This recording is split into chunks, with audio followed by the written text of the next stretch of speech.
Good morning, good morning.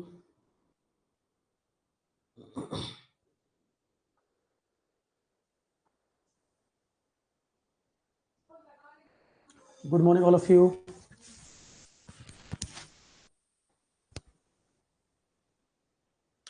एक बार audio video आप confirm कर दें, सबको ठीक आ रहा है? ऑडियो वीडियो एक बार आप कंफर्म कर दें, फिर हम स्टार्ट करें।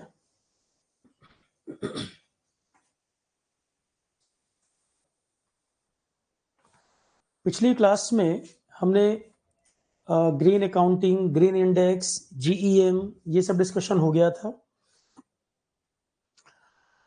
आज का टॉपिक शुरू करने से पहले एक कंसेप्ट हम समझ लें।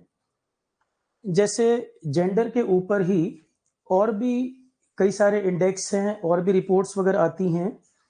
अब वर्ल्ड में इतने सारे एनजीओ हैं, इंडिया की खुद की अपनी एजेंसीज भी हैं, फिर यूनाइटेड नेशन भी है, तो कई सारी रिपोर्ट आपको देखने को मिलेगा। जैसे इकोनॉमी के बारे में बात करें, ग्लोबल इकोनॉमी के बारे में कई संस्थाएं जो डाटा रिलीज करती हैं। जेंडर के बारे में भी, जेंडर गैप जो है या इनइक्वलिटी है, उसके बारे में भी कई तरह की रिपोर्ट्स हैं, कई तरह के इंडेक्स हैं।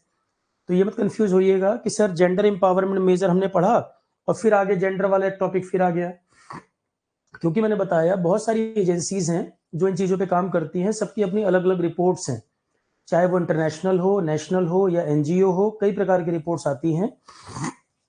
तो कोई एक मुद्दे पर कोई एक ही एजेंसी रिपोर्ट जारी करेगी ऐसा तो कोई नियम नहीं है। इस एक ही इशू पर कई तरह की संस्थाएं रिपोर्ट जारी कर सकती हैं। जैसे जेंडर एम्पावरमेंट मेजर मैंने आपको बताया, उसमें 0 से 1 के बीच वैल्यू है। इसमें वैल्यू हमने बताई थी 0 से 1 के बीच। इसमें ध्यान रखिएगा, वैल्यू बढ़ने का मतलब क्या होता है, मेल फीमेल में इसका मतलब इक्वलिटी ज्यादा है। ग्लोबल ये जो जेंडर एम्पावरमेंट मेजर हमने पढ़ा था लास्ट, हमने ये बताया था जेंडर एम्पावरमेंट मेजर का स्केल 0 to 1 होता है, जीईएम वाला। ग्लोबल ये जेंडर एम्पावरमेंट मेजर स्केल है 0 to 1। 1 की तरफ अगर हम जा रहे हैं, इसका मतलब पूरी इक्वलिटी है मेल फीमेल के बीच में, मेल फीमेल के बीच में समानता है, इक्वलिटी है। और अगर 0 की तरफ जा रहे हैं, इसका मतलब इनइक्वलिटी है, असमानता है। 0 की तरफ जा रहे हैं तो असमानता है। ये हमने लास्ट टाइम बताया था। जीईएम वाले में नंबर बढ़ने का मतलब है बेटर सिचुएशन, जीईएम वाले में नंबर बढ़ने का मतलब है बेटर सिचुएशन और नंबर घटने का मतलब है बैड सिचुएशन। तो फिर एचडीआई जो हमने पढ़ाया था, ह्यूमन डेवलपमेंट इंडेक्स, उसमें भी नंबर बढ़ना मतलब बेटर, 0.8 से ऊपर डेवलप्ड कंट्री के केस में होता है। तो चाहे जीईएम की बात हो, 0 to 1 के बीच निकाल रहे हैं, या हम एचडीआई की बात करें, ये भी 0 to 1 के बीच होता है। यहाँ पे नंबर बढ़ने का मतलब है बेटर सिचुएशन। अभी एक उल्टा इंडेक्स आएगा, इसलिए मैं इस पर जोर दे रहा हूँ बार बार, वहां पे नंबर बढ़ना मतलब खराब होता है। आगे हम चर्चा करेंगे कुछ टाइम के बाद। तो फिलहाल जीईएम और एचडीआई दोनों में नंबर ज्यादा मतलब बेटर सिचुएशन। ठीक है। जेंडर के बारे में और भी एक दो चर्चा हमने पहले की थी। जैसे एक रिपोर्ट मैंने आपको बताया था, ग्लोबल जेंडर गैप इंडेक्स, ये भी देखो जेंडर के बारे में है, पर ये जारी कौन करता है, global gender gap index. Global gender gap index, ये रिपोर्ट जारी कौन करता है, रिलीज एनुअली बाई, बोलिए मालूम है किसी को आंसर? ऑडियो वीडियो आपको ठीक आ रहा है? जो बच्चे लाइव कनेक्ट हैं बताएं। तो global gender gap index annually release करता है world economic forum, world economic forum, WEF, world economic forum, WEF। इसका हेडक्वार्टर कहां पर है, कोलोग्ने, स्विट्जरलैंड। हेडक्वार्टर इसका स्विट्जरलैंड में है, पर हर साल इनकी मीटिंग कहां होती है, दाओस में, स्विट्जरलैंड में ही। हेडक्वार्टर कोलोग्ने स्विट्जरलैंड में है। इसका हेडक्वार्टर पूछा जाए, कोलोग्ने स्विट्जरलैंड, पर हर साल इनकी मीटिंग जो है वो दाओस में होती है। दाओस भी स्विट्जरलैंड में है। एनुअल मीटिंग कहाँ होती है, दाओस में। दुनिया भर के जो इंडस्ट्रियलिस्ट वगैरह हैं वो लोग इकट्ठा होते हैं, तो दाओस में, ये भी स्विट्जरलैंड में ही है, एनुअल मीटिंग इनकी यहाँ होती है। तो ग्लोबल जेंडर गैप इंडेक्स ये वर्ल्ड इकोनॉमिक फोरम जारी करता है।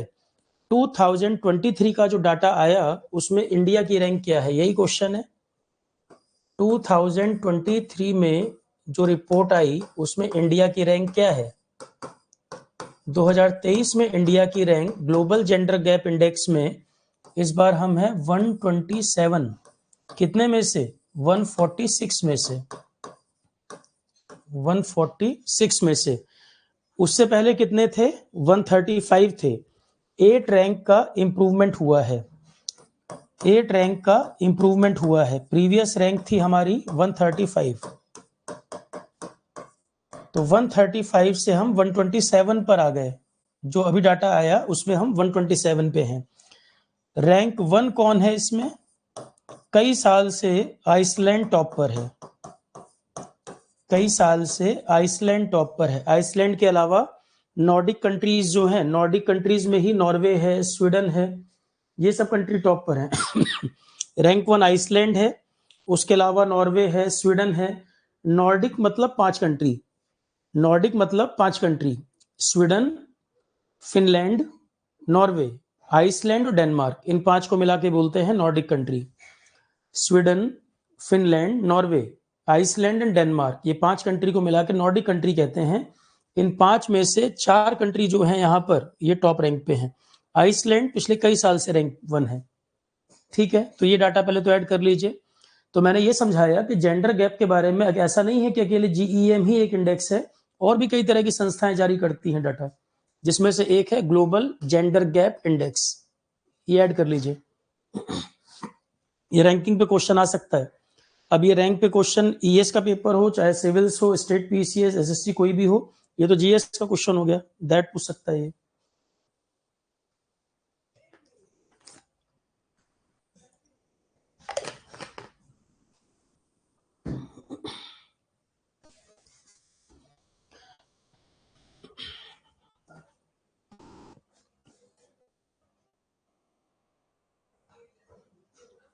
नेक्स्ट, जीईएम वगैरह तो बता दिया था हमने। अगला पॉइंट था हमारा, एमडीपीआई भी हो गया था, GDI, GII. Next is GDI, GII. इसमें भी ध्यान रखें, ये भी किसके ऊपर है, जेंडर के बारे में ही है ये भी। जीडीआई और जीआईआई, अब इसके बारे में चर्चा करें। जीआईआई इसका मतलब है जेंडर इनइक्वालिटी इंडेक्स। ये भी देखो इसी के बारे में है, असमानता के बारे में, मेल फीमेल में क्या अंतर है, डेवलपमेंट में कौन कितना पीछे।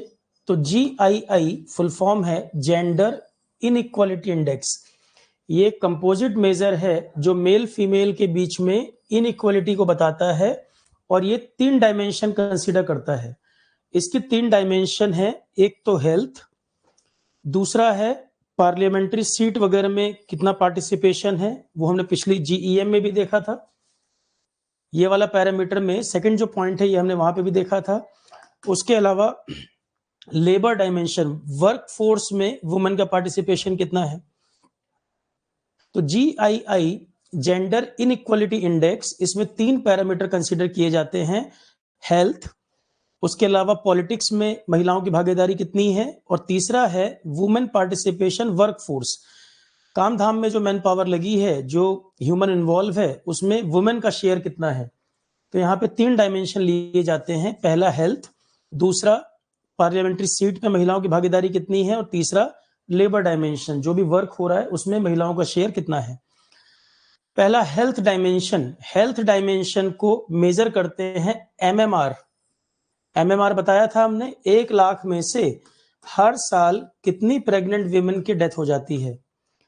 ये एमएमआर की वैल्यू 1 लाख में से निकाली जाती है, हर साल 1 लाख में से कितनी वीमेन की डेथ हो जाती है। पिछली क्लास में हमने बताया था एमएमआर आईएमआर दोनों। तो the health dimension is measured by the MMR, maternal mortality rate, और उसके अलावा एडोलेसेंट फर्टिलिटी रेट। एडोलेसेंट मतलब 18 साल से कम के, 14 से 18 के आसपास की जो एज है। एडोलेसेंट मतलब 18 प्लस नहीं, 18 के नीचे, 14 से 18 के अराउंड जो एज ग्रुप है, उसमें फर्टिलिटी रेट, उसमें फर्टिलिटी रेट कितना है। दूसरा है एम्पावरमेंट, पार्लियामेंट्री सीट वगैरह पे कितना शेयर है। उसके अलावा वुमेन का पार्टिसिपेशन वर्क में कितना है, जितनी मैन पावर जहां इन्वॉल्व है उसमें वुमेन पार्टिसिपेशन कितना है। तो ये 3 डायमेंशन लिए जाते हैं। It provide insight into health empowerment and labour market. HDI की तरह, एचडीआई में तो नंबर बढ़ना अच्छा माना जाता है, इसको ध्यान रखिएगा। जीआईआई में ज्यादा वैल्यू होने का मतलब वर्स सिचुएशन, खराब स्थिति। यहां पे नंबर अगर ज्यादा है तो इसका मतलब स्थिति खराब है।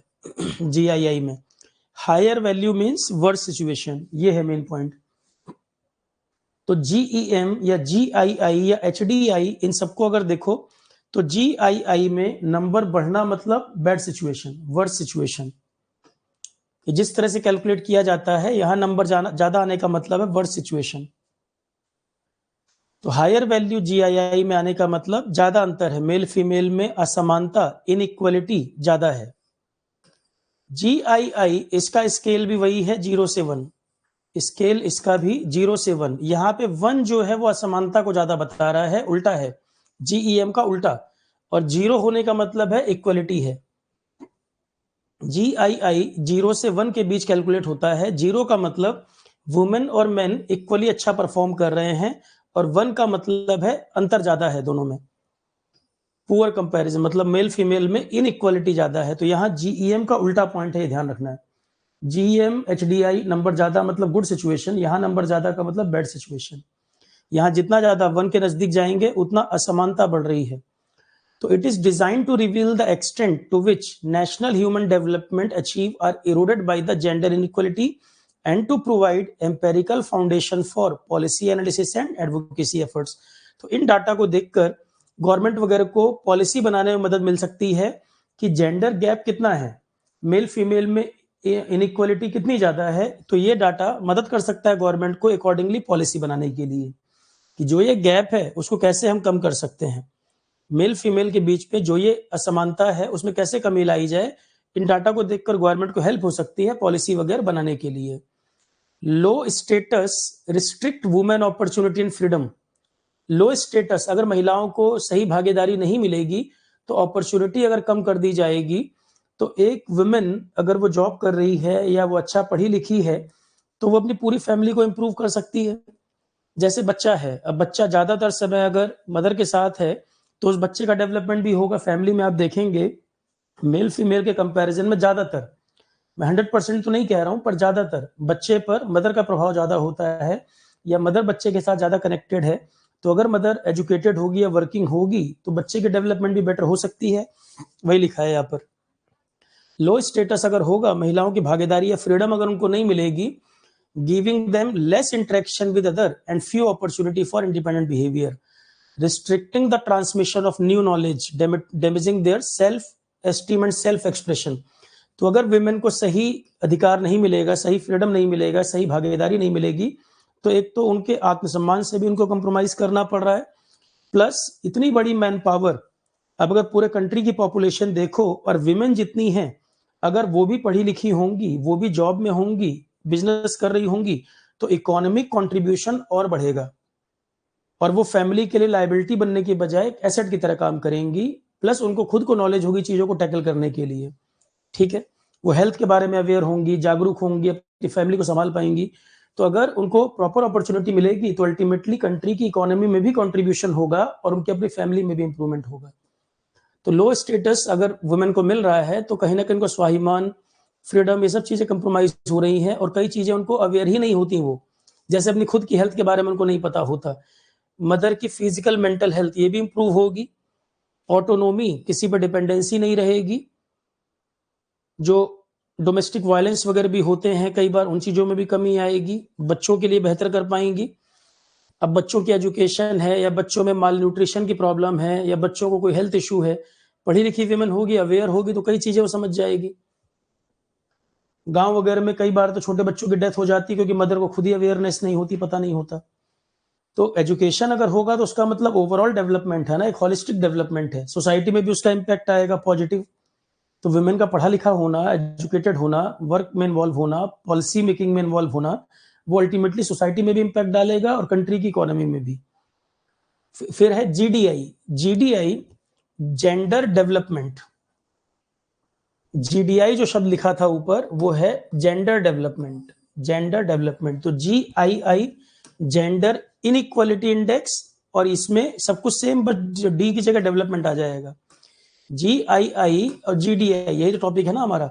GDI GII, GII है जेंडर इनइक्वालिटी इंडेक्स और GDI है जेंडर डेवलपमेंट इंडेक्स।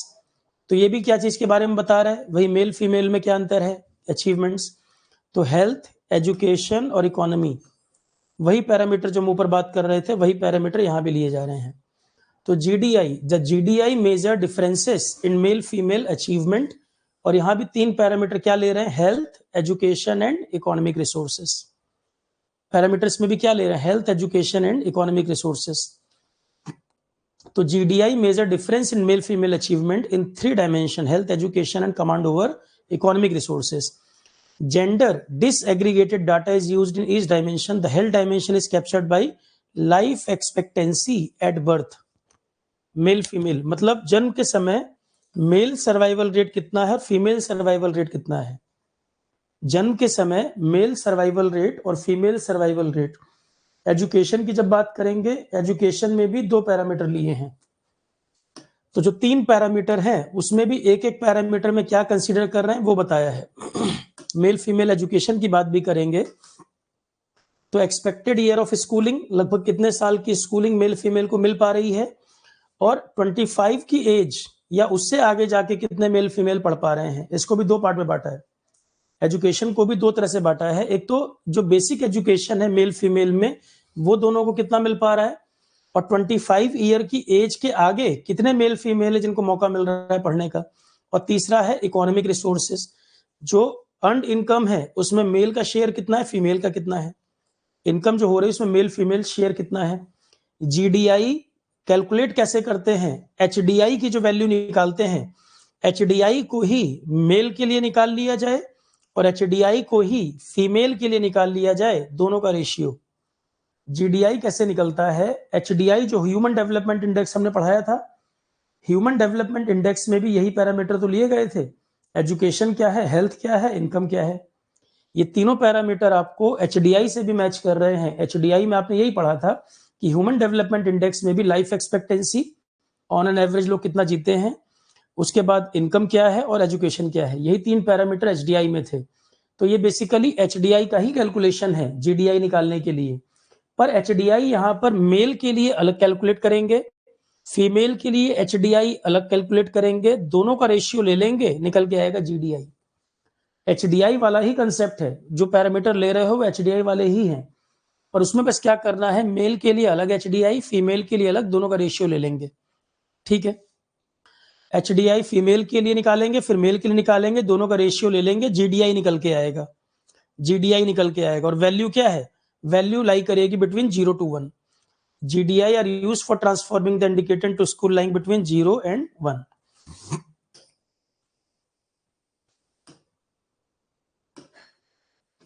पॉइंट समझ आ गया।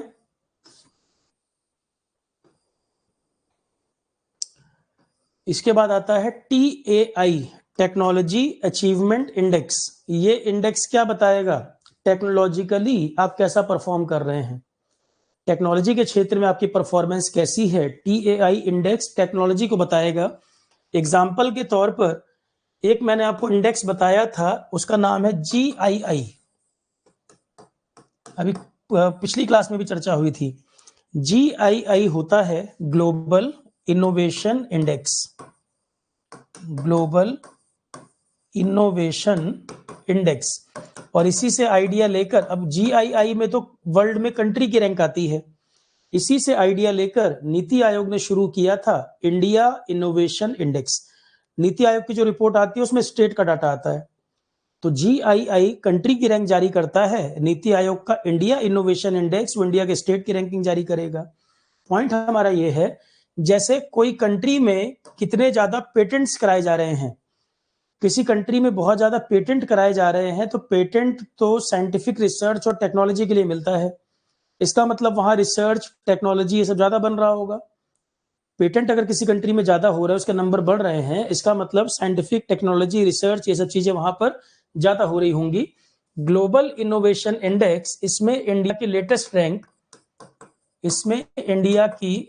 रैंक, कितनी है? इंडिया की लेटेस्ट रैंक इसमें 40 नंबर पे पढ़ाया हुआ है पहले भी GII। ग्लोबल इनोवेशन इंडेक्स बता रखे है पहले भी, ये है 40 नंबर पे। तो ग्लोबल इनोवेशन इंडेक्स इंडिया की रैंक है 40। अब इससे हम अंदाजा लगा सकते हैं। और ये रिलीज कौन करता है? ग्लोबल इनोवेशन इंडेक्स जारी करता है एक संस्था है UN की ही, उसका नाम है वाइपो।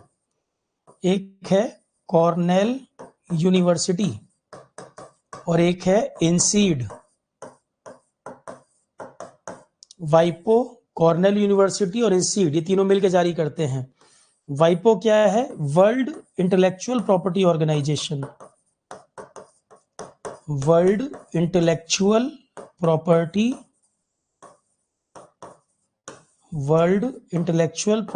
ऑर्गेनाइजेशन। इंटेलेक्चुअल प्रॉपर्टी का क्या मतलब? इंटेलेक्चुअल प्रॉपर्टी जैसे ट्रेडमार्क, इंटेलेक्चुअल प्रॉपर्टी का मतलब जैसे कि ट्रेडमार्क, कॉपीराइट, पेटेंट, ये सब आता है इंटेलेक्चुअल प्रॉपर्टी में। तो ये जारी करते हैं। अब उसी से सोचकर हम TAI को समझ जाएंगे कि टेक्नोलॉजी अचीवमेंट, टेक्नोलॉजी के मामले में कोई कंट्री कैसा परफॉर्म कर रहा है। तो GII मैंने एक एग्जांपल दिया, ये भी आपको बता रहा है कि कितना इनोवेशन, कितना टेक्नोलॉजिकल वर्क हो रहा है आपके यहाँ। तो TII भी उसी तरह की एक चीज, पर ये कौन जारी करता है? UNDP। ये जारी करता है UN डेवलपमेंट प्रोग्राम, वाइपो नहीं। GII वाइपो करता है रिलीज, TAI जो है वो UNDP ने शुरू किया। दोनों में बेसिक अंतर ये हो गया पहला। तो टेक्नोलॉजी के क्षेत्र में आप कौन कंट्री कैसा परफॉर्म कर रहा है। अब देखें, technology achievement index is used by the UN development programme to compute how well a country is generating and diffusing technology. कोई कंट्री टेक्नोलॉजी को कितनी तेजी से जनरेट कर रहा है और उसको इंप्लीमेंट कर रहा है। और ह्यूमन स्किल बेस भी इससे क्लियर होगा, and structuring human skill base, ये भी पता चलेगा। Reflecting capability of a nation to take part in the technological improvement and scientific innovation that aim to bring in a new era. तो जैसे जैसे मॉडर्नाइजेशन हो रहा है, कंट्री टेक्नोलॉजिकली आगे बढ़ रहे हैं, तो इस इंडेक्स को देखकर हमें यह पता चल जाता है कौन कंट्री टेक्नोलॉजी और इनोवेशन के मामले में दुनिया के कंपैरिजन में कैसा परफॉर्म कर रहा है। भाई रैंकिंग जब होगी तो पूरी दुनिया कैसा परफॉर्म कर रही है और वो कंट्री कैसा परफॉर्म कर रहा है, साथ चल रहा है कि पीछे चल रहा है। ठीक है, तो TAI technology achievement index UNDP ने शुरू किया कि कोई कंट्री टेक्नोलॉजी में या ह्यूमन स्किल बेस में कैसा जनरेट कर रहा है, कैसा परफॉर्म कर रहा है। इससे किसी नेशन की कैपेबिलिटी का पता चलता है, इनोवेशन वगैरह का पता चलता है कि वो कितना बढ़िया परफॉर्म कर रहे हैं। पहली बार इसको UNDP ने जो ह्यूमन डेवलपमेंट इंडेक्स जारी किया था 2001 में, उसमें इसको यूज किया था। TAI ये जो टर्म है पहली बार UNDP ने यूज किया था जब 2007 की ह्यूमन डेवलपमेंट रिपोर्ट आई थी। 2001 की जो रिपोर्ट आई थी पहली बार, उसमें TAI को पहली बार इस्तेमाल किया उन्होंने। तो ह्यूमन डेवलपमेंट इंडेक्स जो 2001 में जारी हुआ था, उसमें पहली बार इसका इस्तेमाल किया गया। इसमें 4 डायमेंशन लिए जाते हैं।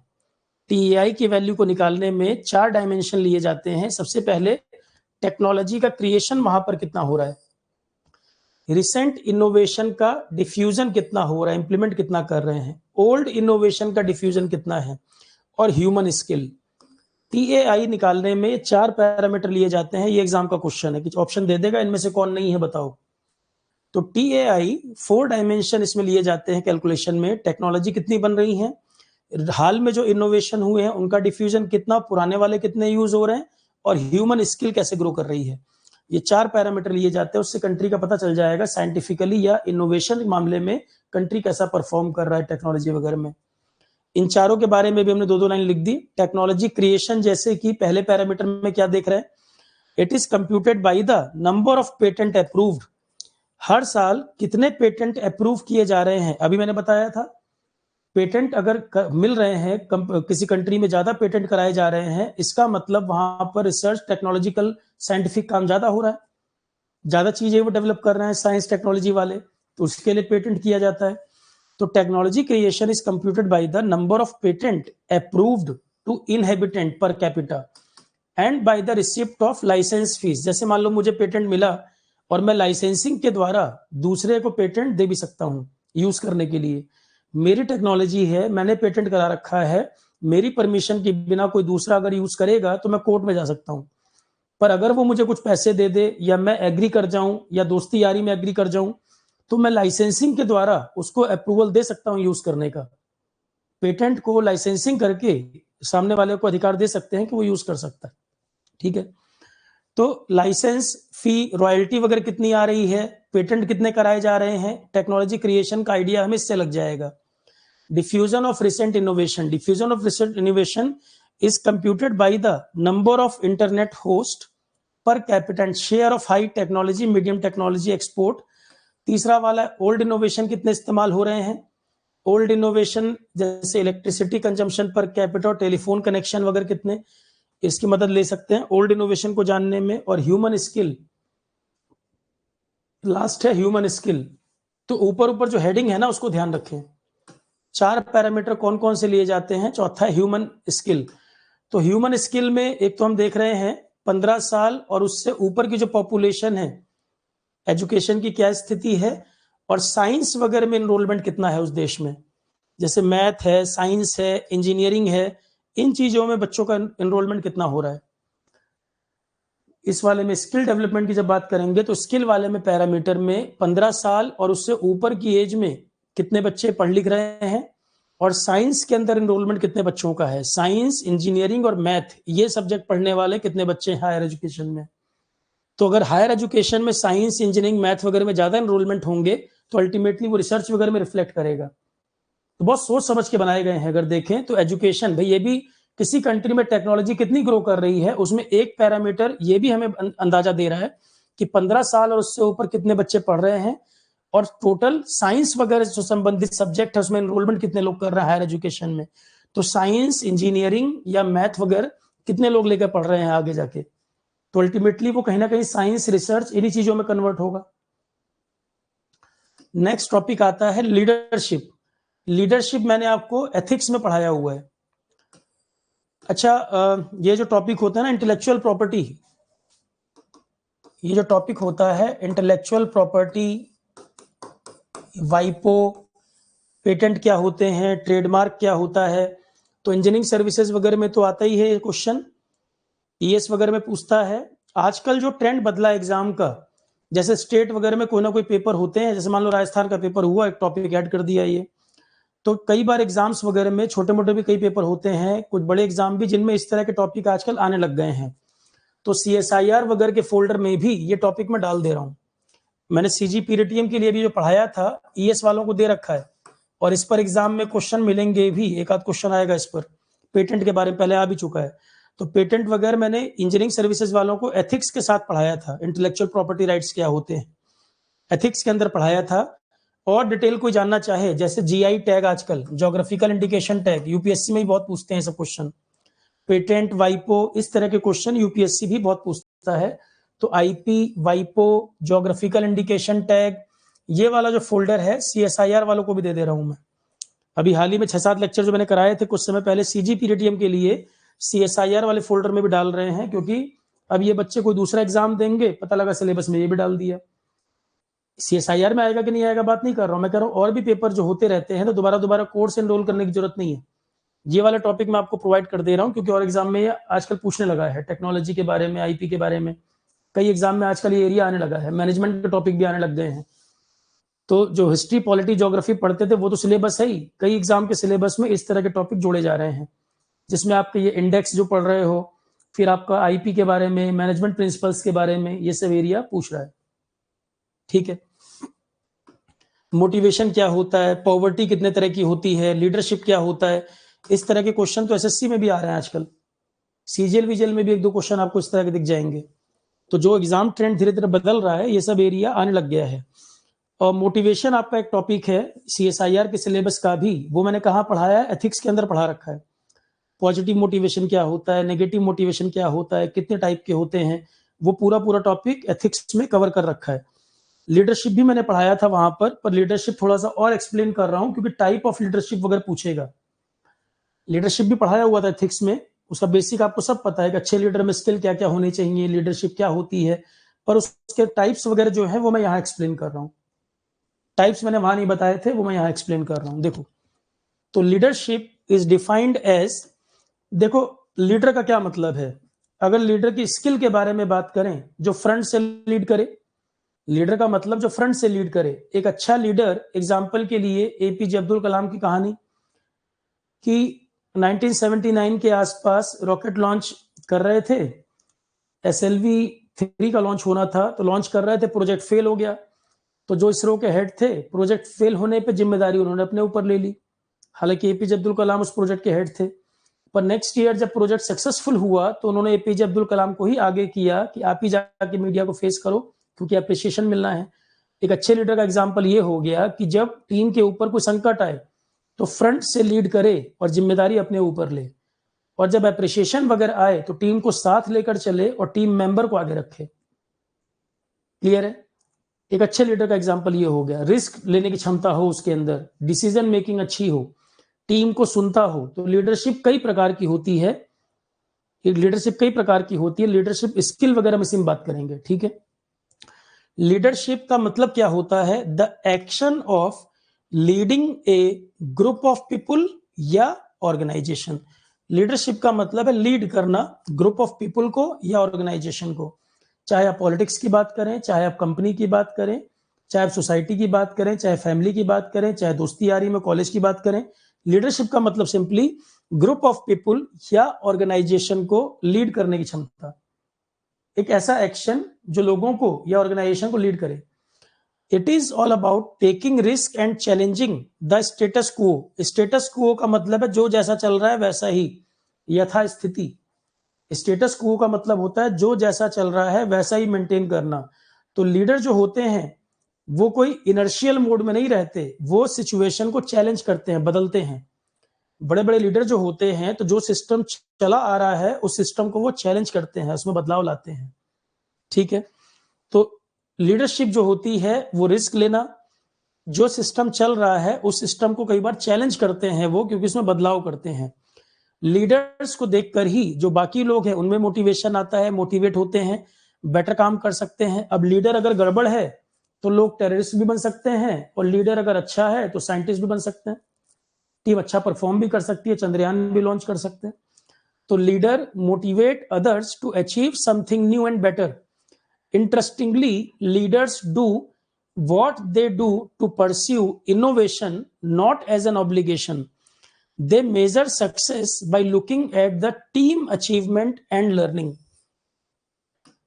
लीडर सक्सेसफुल हुआ या नहीं, ये बात हम इससे देख सकते हैं कि ओवरऑल टीम जो है, ओवरऑल टीम का जो वर्क है वो किधर जा रहा है। लीडरशिप को हम कैसे जज कर पाएंगे? जो जिस टीम को वो लीड कर रहा है अल्टीमेटली आउटकम क्या निकला, उस टीम वर्क का रिजल्ट पॉजिटिव हुआ या नेगेटिव हुआ। अगर अच्छा हुआ तो लीडर को क्रेडिट जाएगा, गड़बड़ हुआ तो लीडर को क्रिटिसिज्म भी होगा। तो टीम ओवरऑल कैसा परफॉर्म कर रही, टीम के अचीवमेंट क्या रहे, टीम की लर्निंग क्या रही, इससे हम लीडर की सक्सेस को मेजर कर सकते हैं। जबकि मैनेजमेंट एक अलग चीज है। लीडरशिप और मैनेजमेंट दोनों में एक बेसिक अंतर क्या है? लीडर जो होता है वो स्टेटस क्वो को चैलेंज कर देता है, कई बार जो जैसी स्थिति बनी हुई है उसमें बदलाव करने लगता है, रिस्क लेने की क्षमता वगैरह होती है। मैनेजमेंट में ऐसा नहीं होता। मैनेजमेंट में जो प्री डिफाइंड रूल रेगुलेशन है उनको मेंटेन कराना मैनेजमेंट की जिम्मेदारी है। मैनेजमेंट और लीडरशिप अलग बात है। मैनेजमेंट का काम ये नहीं है कि वो मैनेजमेंट का काम होता है जो रूल रेगुलेशन, जैसे मान लो कोई कंपनी का मैनेजमेंट, तो जो नियम बने हैं स्टेटस क्वो को मेंटेन रखना उनकी जिम्मेदारी है, और लीडर स्टेटस क्वो को चैलेंज करता है। आपसे कोई पूछ बैठे कि लीडरशिप और मैनेजमेंट का क्या अंतर है, लीडरशिप स्टेटस क्वो को चैलेंज कर देती है कई बार कि यथास्थिति जो बननी सही नहीं है, ये बदलाव होना चाहिए, जैसे पॉलिटिक्स में लीडर। पर मैनेजमेंट का काम होता है जो जैसा चल रहा है उसको मेंटेन करना, क्योंकि हम इस रूल रेगुलेशन से बंधे हुए हैं, हमारे ऊपर ये ऑब्लिगेशन है हम इसको फॉलो करें। दोनों में अंतर है। तो management is about delegating responsibility. Delegating responsibility का मतलब है लोगों को अथॉरिटी देना। डेलीगेट शब्द का मतलब, डेलीगेटिंग वाला ये मैंने कहां पढ़ाया है, आपके सिलेबस में लिखा है डेलीगेशन। प्रोजेक्ट मैनेजमेंट जो मैंने आपको पढ़ाया है उसमें डेलीगेशन कई बार मैंने पढ़ाया हुआ है, 2-2 3-3 बार चर्चा डेलीगेशन पे बताई। डेलीगेशन का मतलब होता है अथॉरिटी रिलेशनशिप, अथॉरिटी किसी को असाइन करना। मैनेजमेंट का काम क्या है? अलग अलग पर्सन को अलग अलग अथॉरिटी असाइन करना और टास्क असाइन करना, और वो निर्णय आपको करना है। आपको ये अथॉरिटी दी गई है कि ये काम आप करें। डेलीगेटिंग अथॉरिटी, डेलीगेटिंग रिस्पॉन्सिबिलिटी, ऐसे समझो। तो डेलीगेटिंग का मतलब है रिस्पॉन्सिबिलिटी, अथॉरिटी आपको असाइन करना कि ये काम आप करेंगे। डेलीगेशन शब्द का मतलब ये होता है, जैसे मैं कोई कंपनी चला रहा हूं, आप अगर मेरे एम्प्लॉई है और मैं आपको कुछ डेलीगेट कर रहा हूं, डेलीगेटिंग मतलब हो गया मैं कोई अथॉरिटी या रिस्पॉन्सिबिलिटी आपको दे रहा हूं कि ये काम आप करेंगे। डेलीगेशन शब्द का मतलब ये होता है। प्रोजेक्ट मैनेजमेंट में कई बार बताया हुआ है, तो यहाँ इस पर चर्चा दोबारा नहीं कर रहा हूं मैं। डेलीगेटिंग शब्द का मतलब सिंपली अथॉरिटी रिस्पॉन्सिबिलिटी रिलेशनशिप। ये अथॉरिटी आपको दी गई है तो ये रिस्पॉन्सिबिलिटी भी आपकी है कि ये काम आपको करना है। डेलीगेटिंग शब्द का मतलब ये होता है। तो मैनेजमेंट क्या करता है? अथॉरिटी और रिस्पॉन्सिबिलिटी वगैरह डेलीगेट करता है टीम को। And getting people to follow the rule, जो पहले से रूल बने हैं उनको फॉलो करना है, टीम से फॉलो करवाना है। तो मैनेजमेंट का काम है लोगों को अथॉरिटी रिस्पॉन्सिबिलिटी देना और जो रूल बने हैं उनको फॉलो कराना, जिससे रिस्क वगैरह को कम किया जा सके। मैनेजमेंट का काम है ऐसे वर्क करना कि रिस्क को कम किया जा सके, जबकि लीडरशिप होती है कई बार बहुत ज्यादा रिस्क लेते हैं। मैनेजमेंट का काम क्या होता है? रिस्क को कम से कम करना, और लीडरशिप कई बार बहुत बड़े रिस्क की तरफ भी ले जाती है। दोनों में एक बेसिक अंतर ये हो गया। तो मैनेजमेंट का काम है लोगों को अथॉरिटी रिस्पॉन्सिबिलिटी देना, रूल फॉलो करवाना, जिससे रिस्क कम हो सके और प्रेडिक्टेबल आउटकम हम डिलीवर कर सकें, कि जो हमें लग रहा था कि ये काम हम कर रहे हैं और इसका ये नतीजा आने वाला है। मैनेजमेंट को क्या होता है? वो 2-4 महीने का प्रेडिक्शन कर लेते हैं कि ऐसे ऐसे वर्क करना है और हमें ये टारगेट अचीव करना है, तो जो पॉसिबल आउटकम है उसको हम अचीव कर सकें। तो पहले से बने हुए रूल रेगुलेशन पर टीम को चलाना, मैनेजमेंट का काम है टीम को वैसे मैनेज करना कि जो हमारा टारगेट है अचीव करना 2-3 महीने में, वो हम अचीव कर पाए, उसको हम अचीव कर पाए। ठीक है भाई, ऑडियो वीडियो कोई भी आप लोगों में से बता नहीं रहा है कि समझ आ रहा है कि नहीं? बिल्कुल मूक दर्शक बने हुए बैठे हुए हो। ऑडियो वीडियो क्लियर आ रहा है आपको सबको?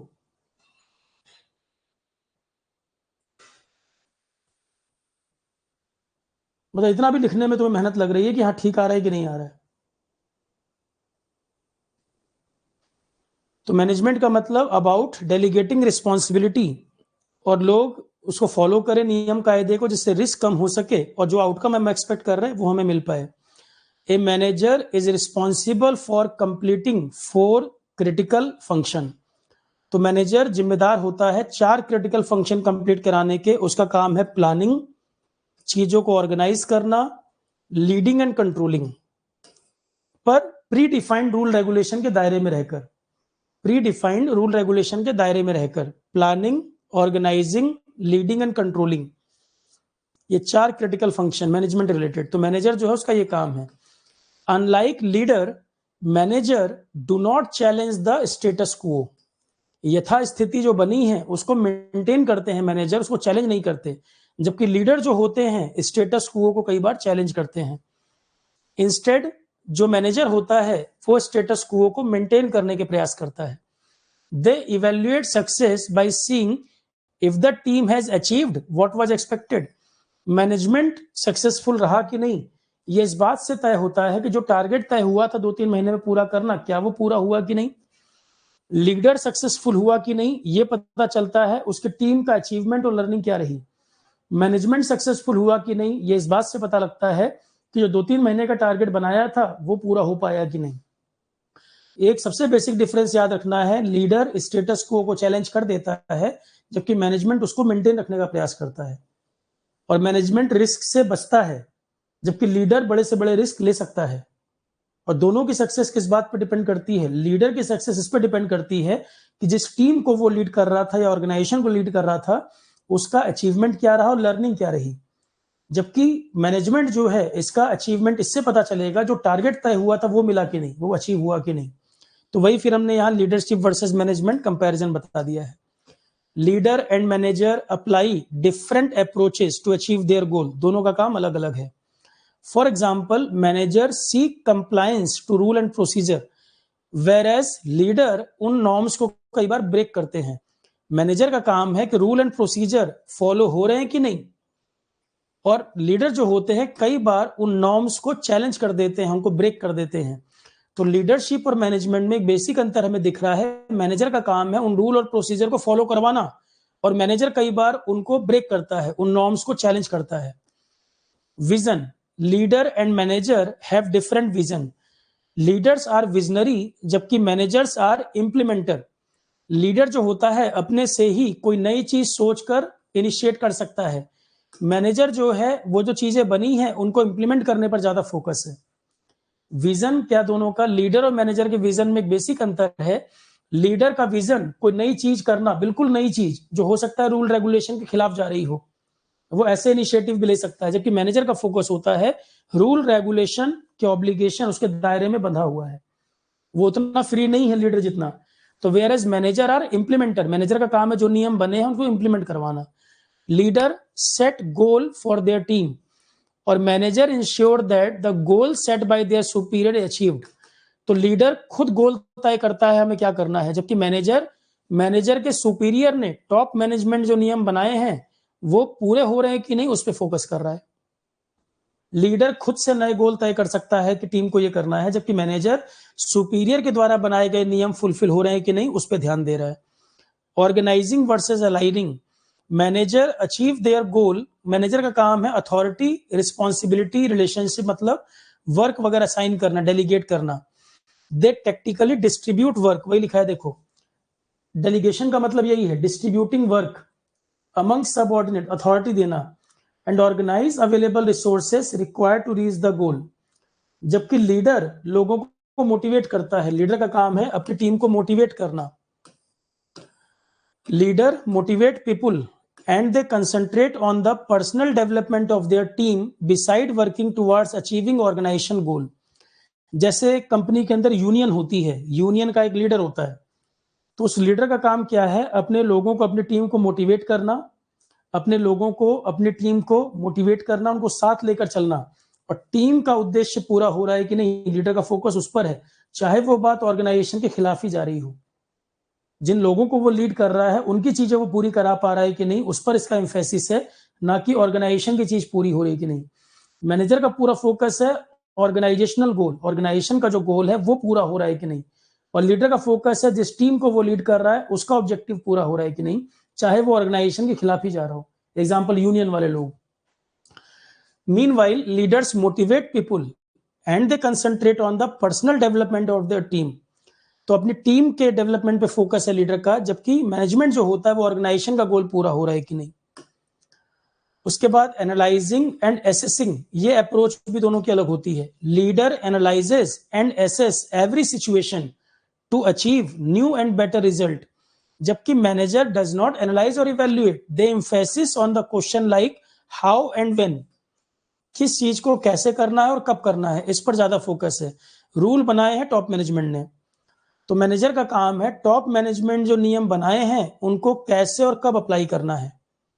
मैनेजर का काम है जो टॉप मैनेजमेंट ने रूल बनाए हैं उनको कैसे और कब इंप्लीमेंट करना है, जबकि लीडर का काम है समय समय पे अप्रोच को बदलता भी रहता है बेटर नतीजे पाने के लिए, नई अप्रोच भी ला सकता है वो, क्योंकि लीडर जो है वो टॉप मैनेजमेंट के इशारे पे काम नहीं कर रहा है, लीडर अपने आप से डिसीजन ले रहा है या टीम से पूछ के निर्णय कर रहा है, तो रिजल्ट को पाने के लिए अप्रोच को बदलता भी रहता है।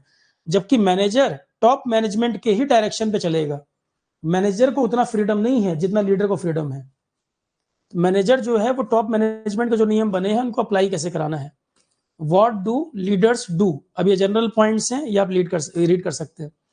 तो लीडर्स हमेशा वो लोग नहीं होते जो हायर रैंक पर बैठे हों, कोई कॉमन व्यक्ति भी हो सकता है अपने काम के प्रति पैशनेट जो है, और इसका जो पैशन, इसका जो इंथुजियाज्म वो उसकी टीम में भी रिफ्लेक्ट करेगा। जो बड़े लीडर्स होते हैं अगर वो काबिल लीडर हैं तो उनकी टीम में भी उसका मोटिवेशन उनकी टीम में भी पास ऑन होता है। जो बड़े लीडर्स होते हैं अगर वो मोटिवेटेड हैं, एंथुजियास्टिक हैं, जुनून है काम के प्रति, तो उसकी टीम में भी एनर्जी आएगी, उसकी टीम भी मोटिवेटेड होगी, ये कह रहे हैं। तो लीडर हमेशा कोई हाई रैंक पे बैठा व्यक्ति हो ऐसा कोई जरूरी नहीं है। A leader is passionate about their work, और उनका जो पैशन है वो उसके टीम में भी रिफ्लेक्ट करेगा, जिससे गोल अचीव हो सके। आप देखेंगे जो बड़े बड़े लीडर हैं, लाखों लोग उनके पीछे चल देते हैं बिना किसी क्वेश्चन के कि सही है गलत है, क्योंकि उनको भरोसा इतना है। तो एक अच्छा लीडर जो मोटिवेटेड है, पैशनेट है, उसकी टीम में भी वो चीज रिफ्लेक्ट करेगी। ठीक है,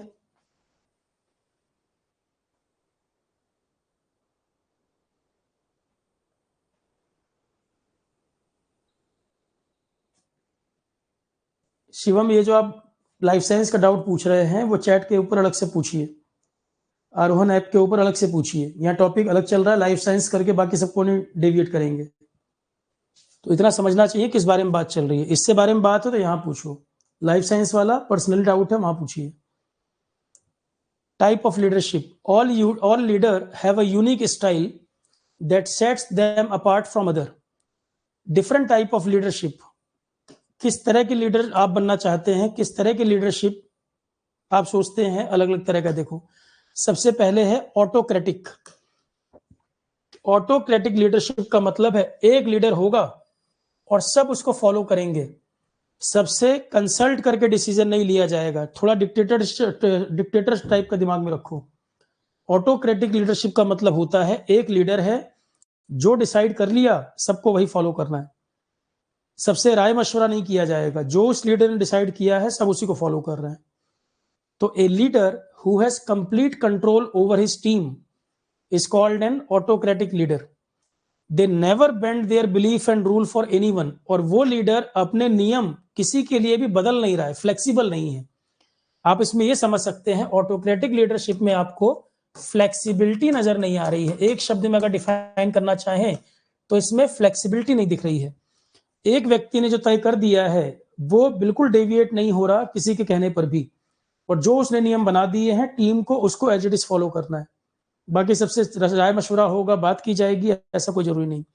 तो a leader who has complete control over his team is called an autocratic leader. They never bend their belief and rule for anyone. Additionally, their team has no role in the business decision. The team is expected to follow the path directed by the leader. तो autocratic type की जो leadership है उसमें एक व्यक्ति ने नियम बनाए और सबको उसको फॉलो करना है। सबके पास ये पावर नहीं कि डिसीजन अपना कंसल्टेशन कर सके या कोई सजेशन दे, कोई डेविएशन नहीं, जो नियम बना सबको मानना है। एक तरह की डिक्टेटरशिप, फ्लेक्सिबिलिटी नहीं है। तो ये टीम के लोगों के अंदर इंकरेजमेंट लाएगा कि डिस्करेजमेंट लाएगा? कहीं ना कहीं उनको फ्रीडम महसूस नहीं हो रहा, डिस्करेज करेगा।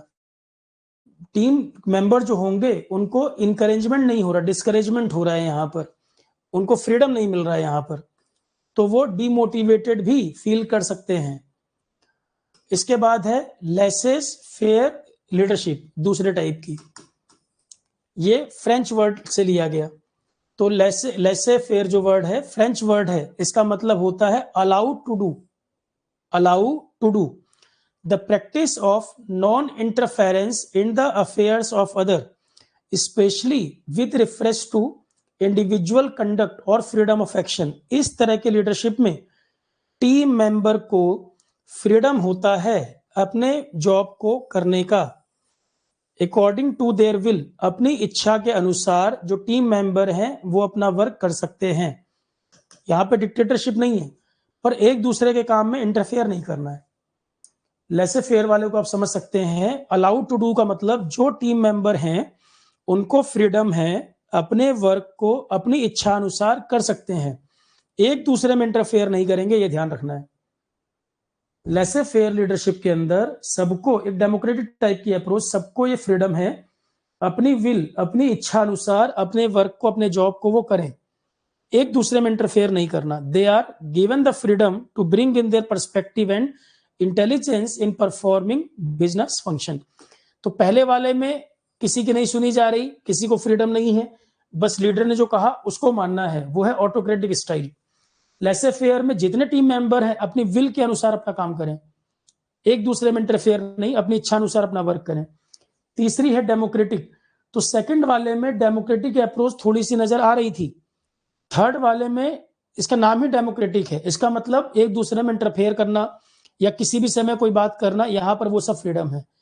सेकंड वाले से भी ज्यादा फ्रीडम थर्ड वाले में है, तो ये प्योरली डेमोक्रेटिक लीडरशिप कही जाती है। लेसे फेयर वाले में ऑटोक्रेटिक की तुलना में थोड़ा लिबरल है, आप ये कह सकते हो। हर कोई अपनी इच्छा अनुसार अपना वर्क करे, एक दूसरे में इंटरफेयर नहीं करना। थर्ड वाले में, डेमोक्रेटिक वाले में सबको पूरी छूट है। तो सेकंड वाला फर्स्ट वाले से लिबरल था, थर्ड वाला और लिबरल है, उसका नाम ही democratic style, democratic style of leadership. तो in this type of leadership team member और टीम लीडर इक्वली कंट्रीब्यूट करेंगे। यहां किसी पर रिस्ट्रिक्शन नहीं है, किसी पर किसी प्रकार का रिस्ट्रिक्शन नहीं है, जिससे क्या होगा, एक पॉजिटिव वर्क एनवायरनमेंट डेवलप होगा। तो in this type of leadership team member और टीम लीडर इक्वली कंट्रीब्यूट करेंगे, वो एक साथ मिलकर कोलैबोरेटिव मैनर में वर्क करेंगे, एक दूसरे को मोटिवेट करेंगे गोल अचीव करने में। पूरा खुला एक सिस्टम, ओपन सिस्टम, कि team member team leader equally contribute कर रहे हैं, कोलैबोरेटिव अप्रोच है, एक साथ मिलकर काम कर रहे हैं, एक दूसरे को मोटिवेट कर रहे हैं, अगर कोई डिमोटिवेटेड फील कर रहा है एक दूसरे को आगे बढ़ा रहे हैं, हेल्प कर रहे हैं। इस तरह के लीडरशिप को हम डेमोक्रेटिक कहते हैं, और ये पॉजिटिव वर्क एनवायरनमेंट को प्रमोट करता है। तो सेकंड वाले से भी better third, democratic leadership. Better तो अलग अलग सराउंडिंग, अलग अलग सिनेरियो में कंपेयर किया जाएगा, पर डेमोक्रेटिक का मतलब है सबको यहाँ पूरी फ्रीडम, कोई भी यहाँ पर नीचा ऊंचा फील नहीं कर रहा है, सबको बराबर का दर्जा है।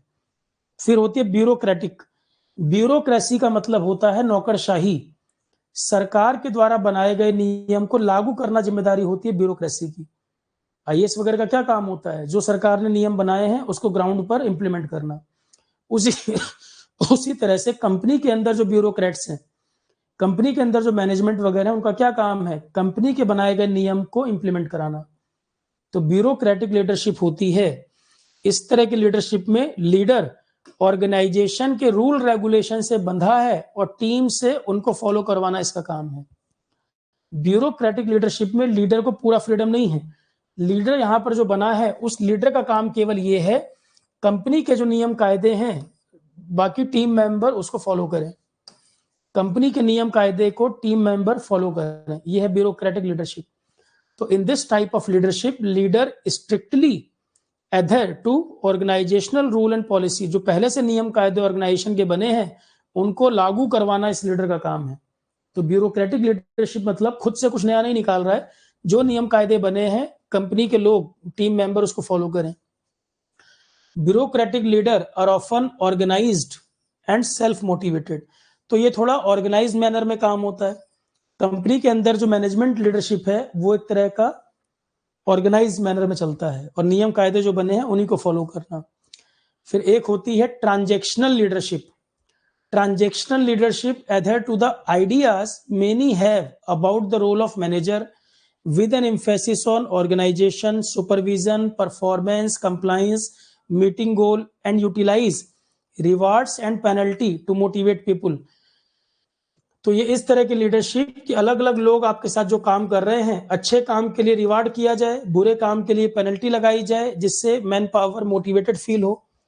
ट्रांजैक्शनल लीडरशिप, जब कुछ को रिवार्ड मिलेगा तो बाकी लोग भी मोटिवेट होंगे, वैसा ही काम करना चाहेंगे, और कुछ के लिए पनिशमेंट दिया जा रहा है तो लोग उस चीज से बचेंगे।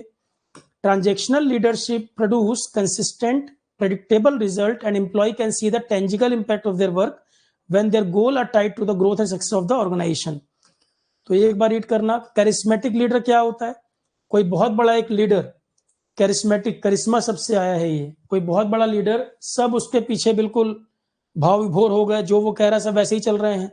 और कैरिस्मेटिक लीडर जो है वो लोगों के अंदर भी एक बड़ा चेंज ले आता है। एग्जाम्पल महात्मा गांधी जैसा कोई लीडर। तो charisma is the key to mastering this type of leadership. और कुछ होता है ना कैरिस्मेटिक पर्सनैलिटी, उनकी पर्सनैलिटी ऐसी है कि लोग उनको फॉलो करते हैं। कैरिस्मेटिक क्यों? क्योंकि वो सबके अंदर चेंज भी लेकर आ रहा है, समाज को बदलने की ही क्षमता है जैसे उसके अंदर। एग्जाम्पल गांधी जी। तो charisma is the key to mastering this type of leadership. These leaders are passionate and seek to inspire the same level of passion in their team member. वो टीम मेंबर को इतना एनर्जाइज कर देगा, इतना उनके अंदर passion जो है इस तरह से इंड्यूस हो जाएगा। कैरिस्मेटिक लीडर अगर है तो उसके फॉलोवर में भी वो चीज आपको दिखेगी। As charismatic leadership is characterised by a strong system of communication. इस तरह की लीडरशिप में कम्युनिकेशन बहुत स्ट्रांग होना चाहिए, लगातार लोगों से बातचीत, किसी को भी छोटा फील ना हो, लगे कि सब उस सिस्टम का हिस्सा बने हुए हैं। Persuasiveness, charisma of the leader is often the motivating factor. इसके बाद दो और हैं। कैरिस्मेटिक लीडरशिप के अलावा होती है ट्रांसफॉर्मेशनल और एक होती है सर्वेंट। ट्रांसफॉर्मेशनल और servant leadership. Transformational leaders are focused on getting their team to buy into the vision and unite over a shared sense of purpose. These leaders are supportive of their employees and use empathy, recognition, empowerment to energize their team, help them achieve positive outcome, motivation them to go above. तो ये जितने नाम हैं, ये नाम आपको सारे याद रखने हैं। टाइप ऑफ लीडरशिप और किस तरह की लीडरशिप में क्या देखने को मिल रहा है। जैसे लिखा है ना, it can place more emphasis on long term goal. इसका एम्फेसिस लॉन्ग टर्म गोल पे ज्यादा, at the expense of day to day operation short term goal. It can also slow decision making and lead to employee burnout. तो transactional relationship, ये transformational relationship ये long term goal पर चलती है, ये long term goal पे चलती है। डिसीजन मेकिंग यहाँ स्लो होता है, कई बार एम्प्लॉय भी फ्रस्ट्रेट होकर चले जाते हैं इसमें, पर overall high level of trust, motivation, commitment, ये सारी चीजें हैं इसके अंदर। पॉजिटिव आउटकम इसका पर्पस है लेकर आना, ये लॉन्ग टर्म गोल पर आधारित है। अब लॉन्ग टर्म किसी में पेशेंस होगा तो रुकेगा, नहीं पेशेंस होगा चला जाएगा। तो ट्रांसफॉर्मेशनल लीडरशिप ये लॉन्ग टर्म गोल इसका फोकस होता है शॉर्ट टर्म की बजाय, और डिसीजन मेकिंग यहाँ स्लो है, कई बार एम्प्लॉय भी इसमें चले जाएंगे। इसके बाद सर्वेंट लीडरशिप, ये non traditional style of leadership होती है, that places N emphasis on fostering the growth of individuals. Servant leader achieve this through listening, अपनी टीम को सुनना, एम्पैथी का भाव होना। एम्पैथी हमने बताया था एथिक्स में, एम्पैथी और सिंपैथी में क्या अंतर होता है। किसी के मदर की डेथ हो गई और आप उससे सिंपैथी दिखा रहे हैं कि बहुत बुरा हुआ तुम्हारे साथ, आपके अंदर उतना ही दुख नहीं है जितना उसके खुद के अंदर है। जिसकी मदर एक्सपायर हुई है, आप उससे सिंपैथी जता तो रहे हैं, पर आपके अंदर उतना ही दुख का लेवल नहीं है। आपने कह रहे हैं कि दुखी हूं मैं, पर उतना दुख आपने महसूस कर पा रहे। ये एम्पैथी है, सहानुभूति। इम्पैथी का मतलब होता है जितना जिसकी मदर गई उसका जितना दुख है उतने ही दुख को आप भी महसूस कर रहे हैं, इसे कहते हैं इम्पैथी, समानुभूति। सहानुभूति और समानुभूति में अंतर है। सिंपैथी का मतलब किसी की मदर चली गई और आप कह रहे हैं बड़ा बुरा हुआ तुम्हारे साथ, कंसोल कर रहे हैं आप उसको, वो सहानुभूति है। और समानुभूति एग्जैक्टली उतने ही पेन को महसूस करना जिसकी मदर गई, आपको भी ऐसा ही महसूस हो रहा हो कि जैसे आपकी मदर चली गई। इसको कहते हैं समानुभूति, इम्पैथी। ज्यादा कनेक्टेड वर्ड है इम्पैथी। तो servant leader achieve this through listening, empathy, healing, awareness, conceptualization, foresight. The goal of servant leadership is to build authority and influence through supporting and serving employee and avoid the potentially toxic environment. Authenticity यहाँ पर एक important point है। Servant leadership में एक आपको authenticity important point है यहाँ पर। Servant leader work continuously to build strong authentic relationship with their follower. जैसे मैंने एग्जांपल दिया यूनियन का, जैसे कंपनी में यूनियन का एग्जांपल, यूनियन का जो लीडर होगा उसका फोकस ही यही है कि जो लेबर है, कंपनी के अंदर जो मैन पावर है उसको क्या चाहिए, कंपनी के अंदर जो मैन पावर है उसकी क्या रिक्वायरमेंट है, और उसी बात को लेकर आगे बढ़ना। और वो ऑथेंटिक होना, कम्युनिकेट कर रहा हो, उनकी परेशानी को समझ रहा हो। Employee engagement and high employee satisfaction, this can create a tremendous amount of cultural buy in and contribute to a positive employee experience, high employee engagement और हाई एम्प्लॉय सेटिस्फेक्शन। अगर इस चीज को लेकर चलते हैं तो एम्प्लॉय भी लंबे समय तक सर्व वहां पर कर सकते हैं। एम्प्लॉय की जितनी चीजें हैं उनको अगर समझा जा रहा है, उसको एड्रेस किया जा रहा है ऑथेंटिक तरीके से, तो ये एक पॉजिटिव इंपैक्ट डाल रहा है कि एम्प्लॉय का रिटेंशन भी कंपनी में लंबे समय तक रहेगा। तो बस पॉइंट ये समझना है कि 8 टाइप की लीडरशिप है, शुरू के 3-4 जो हैं उनमें ध्यान रखना अंतर क्या है, नाम से भी क्लियर है। एक गुड लीडर में क्या क्वालिटीज होती हैं ये एथिक्स में बता चुका हूं मैं। Quality of a good leader पढ़ाया हुआ है, आप खुद भी बता सकते हैं। रिस्क टेकिंग एबिलिटी हो, डिसीजन मेकिंग एबिलिटी हो, अपनी टीम से बात करता हो, एडेप्टेबिलिटी हो, जैसी सिचुएशन बदले वैसे वो अपने डिसीजन को भी बदल सके, नई चीजों को सुनने को तैयार हो, ये सारे इसमें पेशेंस होना चाहिए, ठीक। ऑनेस्टी और इंटीग्रिटी होनी चाहिए, क्योंकि अगर वो ऑनेस्ट और इंटीग्रिटी वाली बात नहीं होगी तो टीम जो है जल्दी ही बिखर जाएगी, लोग भरोसा नहीं कर पाएंगे उस पर।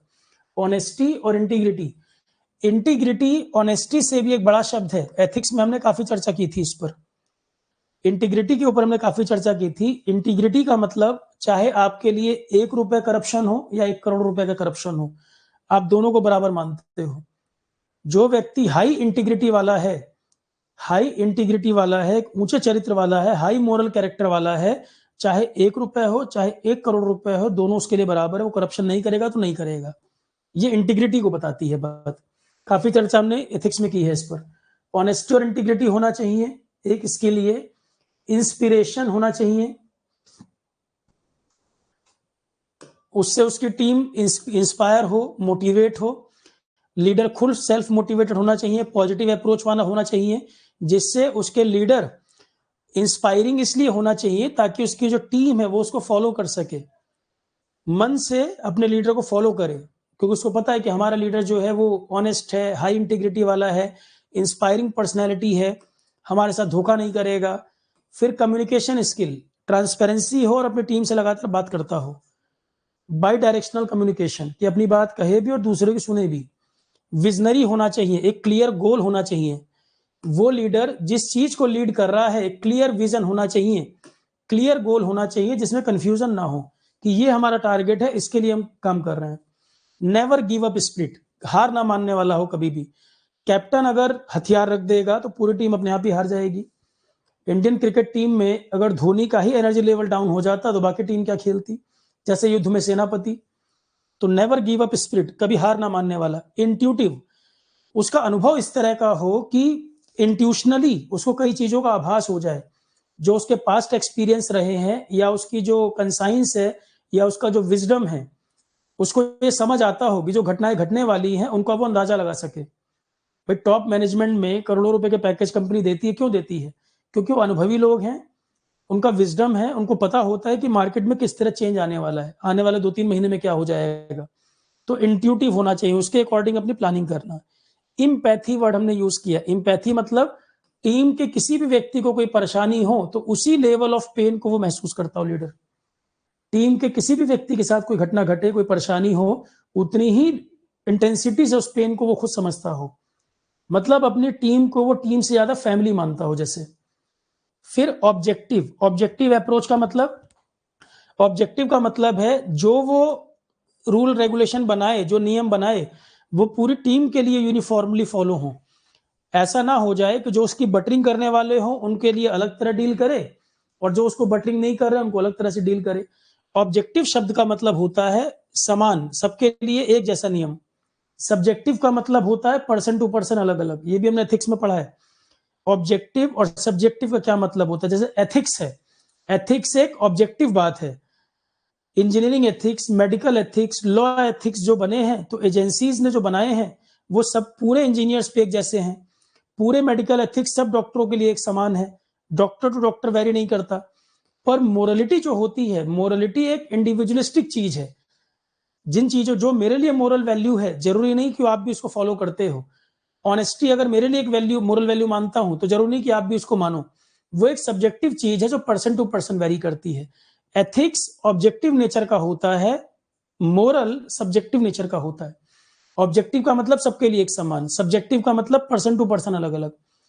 तो एक स्किल ऑब्जेक्टिव होना चाहिए, जो नियम बनाए वो पूरी टीम के लिए यूनिफॉर्मली फॉलो करे, सबके लिए पर्सन टू पर्सन सेलेक्टिव ना हो। इंटेलिजेंट होना चाहिए, विजडम होना चाहिए, ओपन माइंडेडनेस और क्रिएटिविटी होनी चाहिए, पेशेंट होना चाहिए। पेशेंट मतलब गुड लिसनर, पेशेंस। और रिजल्ट अगर डिले भी हो जाए तो उससे परेशान ना हो। जो सोचा हुआ रिजल्ट है कि हम इतने समय में अचीव कर लेंगे, अचीव नहीं भी हो पाए तो वो फ्रस्ट्रेटेड ना हो। यदि वो फ्रस्ट्रेट होगा पूरी टीम फ्रस्ट्रेट हो जाएगी। और फ्लेक्सिबल होना चाहिए, मैंने बताया, क्योंकि फ्लेक्सिबल होगा तो टीम में इंकरेजमेंट आएगा। अगर वो डिक्टेटर होगा तो जल्दी ही टीम जो है वो डिमोटिवेट होने लगेगी, टीम जल्दी ही डिमोटिवेट होने लगेगी। ठीक है, लीडरशिप कंप्लीट। अगला आता है प्रिंसिपल ऑफ मैनेजमेंट, आपका एक टॉपिक है। Planning, organising, directing and control. अब एक दो बच्चे लिख रहे थे सर प्रोजेक्ट मैनेजमेंट हम ये पढ़ें कि नहीं पढ़ें, या ये पीडीएफ पढ़ना। अब तुम ये बताओ, मैंने आपको वहां पढ़ाया प्रोजेक्ट मैनेजमेंट के बारे में। प्रोजेक्ट मैनेजमेंट में ये सारी चीजें मैंने डिटेल में बताई हैं। तो जैसे प्रोजेक्ट मैनेजमेंट की आप बात कर रहे हो, यहां हम जनरल मैनेजमेंट की बात कर रहे हैं। तो प्लानिंग वर्ड आपने प्रोजेक्ट मैनेजमेंट में प्रोजेक्ट के लिए पढ़ा, वहां से प्रोजेक्ट हटा दो तो ये वाला प्लानिंग हो गया। एक ही बात तो है, अप्रोच तो नहीं बदल जाएगी। प्रोजेक्ट मैनेजमेंट में प्रोजेक्ट के केस में आप प्लानिंग कर रहे थे, रिसोर्सेस मैन पावर को ऑर्गेनाइज कर रहे थे, डायरेक्शन देने की बात, दिशा निर्देश देना, चीजों को कंट्रोल करना, मॉनिटर करना। ये चीज आप किसी और मैनेजमेंट में लगा दो तो वहां पे भी यही बात होगी। ये जनरल टर्म थोड़ी बदल जाएंगे। मैनेजमेंट चाहे प्रोजेक्ट का हो चाहे वो जनरल हो, प्लान करना, ऑर्गेनाइज करना, डायरेक्शन देना, कंट्रोल करना, ये चीजें तो नहीं बदल जाएंगी, वही कंसेप्ट है। पर इन जनरल इसके बारे में हम कैसे ध्यान रख सकते हैं, प्रोजेक्ट मैनेजमेंट में अगर आपने पढ़ लिया तो दोबारा जरूरत नहीं है। एक बार आप इसको रीड करेंगे वही चीज आपको समझ आएगी। वहां हम प्रोजेक्ट के कंटेक्स्ट में बोल रहे थे, यहाँ इन जनरल बात कर रहे हैं। इतना ही अंतर है बस दोनों में, ठीक है। डेल्फी टेक्निक वगैरह मैं बता चुका हूं, वहां पर डिसीजन मेकिंग के तरीके बता चुका हूं कई सारे। तो principle of management, planning, organising, directing and control. अब आप अगर प्रोजेक्ट मैनेजमेंट में पढ़ चुके हैं तो आप देखना उसी तरह की चीजें आपको दिखेंगी। Management has been described as a social process involving responsibility. किसी चीज को मैनेज करना, फॉर एग्जाम्पल आपकी सिस्टर की मैरिज होनी है और फादर ने आपको रिस्पॉन्सिबिलिटी दी है, सारा मैनेजमेंट आपको देखना है। मैंने बताया ना, इन जनरल इसको समझ लो। सिस्टर की मैरिज होनी है और आपको पूरी रिस्पॉन्सिबिलिटी फादर ने दे दी कि तुम्हें जिम्मेदारी है, तुम ही देखो कैसे मैनेज करना है। तो मैनेजमेंट अपने साथ रिस्पॉन्सिबिलिटी लेकर आता है। मैनेजमेंट का एक इंपॉर्टेंट जो एट्रीब्यूट, एक इंपॉर्टेंट पॉइंट है, मैनेजमेंट के साथ आती है रिस्पॉन्सिबिलिटी। उस काम को उतने ही बजट में, उतने ही टाइम में कैसे कंप्लीट करें विद लिमिटेड रिसोर्सेस। आपके पास इनफाइनाइट रिसोर्स नहीं है, आपके पास इनफाइनाइट टाइम नहीं है। उतने ही टाइम, उतने ही बजट में, उतने ही रिसोर्सेस के साथ कैसे हम टास्क को पूरा करें, ये होता है मैनेजमेंट।